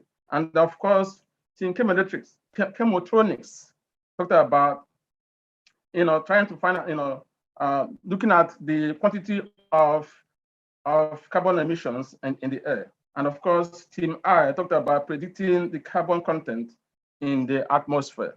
All of them, these are the 7 finalists that we had today. And of course, the last one made their own recommendations as well. However, I want to say these are great topics, but it didn't just start today. What we saw today is just the finals of the finals. What can I say with what you have done? Very impressive. This whole thing, John, started with 100 universities across the country. They poured in more than 40 programs for these activities. 184 students were involved who participated in this program. And out of the 40 teams, 36 teams were confirmed, 32 teams submitted solutions and statements, problem statements, whereas 25 submitted solutions to those problems. And out of which we got 7 finalists. The solutions included range from academic papers and posters, proof of concept, analytical models, software, as well as hardware. I tell you, it has been very, very, very intensive program. And I'm proud of all of you who have participated through even submission, even those who could not make it to the finals. Truly proud of you. To the students, I want you to be aware of the complementary life skills that I believe you have developed and displayed over the last month, in addition to the technical skills you have showed. They are not only there to progress your effort to full-blown solutions, but also prerequisites for success in life. Therefore, I would like you to focus on non-excuse mindsets. Don't you, including those who did not make it to the finals, don't you think that you cannot make it again. Don't say, it cannot be done. There should be no excuses for what you do and in trying to chart this path. Consider the speed at which you look at those things. The world is moving ahead. I'm very, very pleased that you are helping Nigeria to move ahead, because they are never going to wait for us. But with what you have done today, you've shown that Nigeria is in a better place in your hands. Remember, one thing that was developed throughout this whole program is the fact that you are working in teams. So you have to embrace collaborative spirit. It should not be a one-man show. That's the only way you can make it work. So again, well done. And continue to move forward. One request I have for you is for you to scale your solutions. Scale your solutions within the energy and other sectors in their need of data science and artificial intelligence solutions. Who knows if the next AI-driven energy-focused startup will be fostered by these experiences and collaborations. This will be a great bonus. I cannot start completing these discussions without appreciating those who made it possible. I'm talking about the data science of Nigeria, particularly the chairman, Dr. Uji Stewart, who really have challenged me. Despite his day job, over there abroad, he found time to make sure that he's contributing to his country. I really, really, really appreciate that. And all the members of the Data Science Society, Data Science Group, very well done. My colleagues in Chevron, my employer, very well done. This is a way of corporate social responsibility, giving back to the community, to the country where we operate. I appreciate you all the time. And Bobby, Eloho, and all other Chevron colleagues who participated today, thank you for being part of this. And it's not just about the leadership, it's about the volunteers that made things happen, whether from data sciences, whether from the lecturers, from the universities, from the students, even from Chevron. All the volunteers that made this day, a possibility, I say thank you, and we appreciate you. And I ask you also those who ask questions. I saw Dr. Ago, who also gave very instructive, comments to the students, to the people who participated. I say very well, thank you to all of you. I also want us to remind us that this is a way of giving back to our society. And you have started on a good path. I don't want you to stop here. Don't you think it's over? For the students who participated, including those who submitted their papers, who could not get to the finals, know that this is now the starting of a new phase for you. I know you're going to make your country proud, and I know you will not allow Nigeria to be left behind. The journey has just started. Very well done. Thank you for being part of this. Thank you, everybody. The facilitator, thank you so much. I really appreciate you. Thank you, everybody. Thank you so much. Thank you so much, sir. Please, a round of applause. Thank you so much. Awesome. So, just before we leave, I would like to recognize the presence of the press. We have our guardian, and then we have business. Let's give them a round of applause.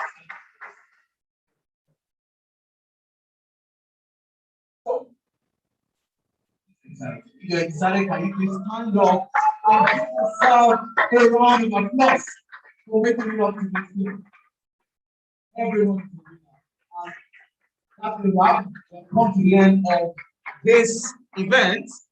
Please remember that you can share your experience on social media, and I'm just going to, so you can share your experience, use the hashtag, right? Take pictures, if this is your first time on AI, or take pictures, AI for energy hashtag, and then you can tag data science and share on all of those social media platforms. Thank you so much, guys, for joining. I'll be wrapping up at this point. Thank you, everyone, and have a safe trip back to your destination. Thank you.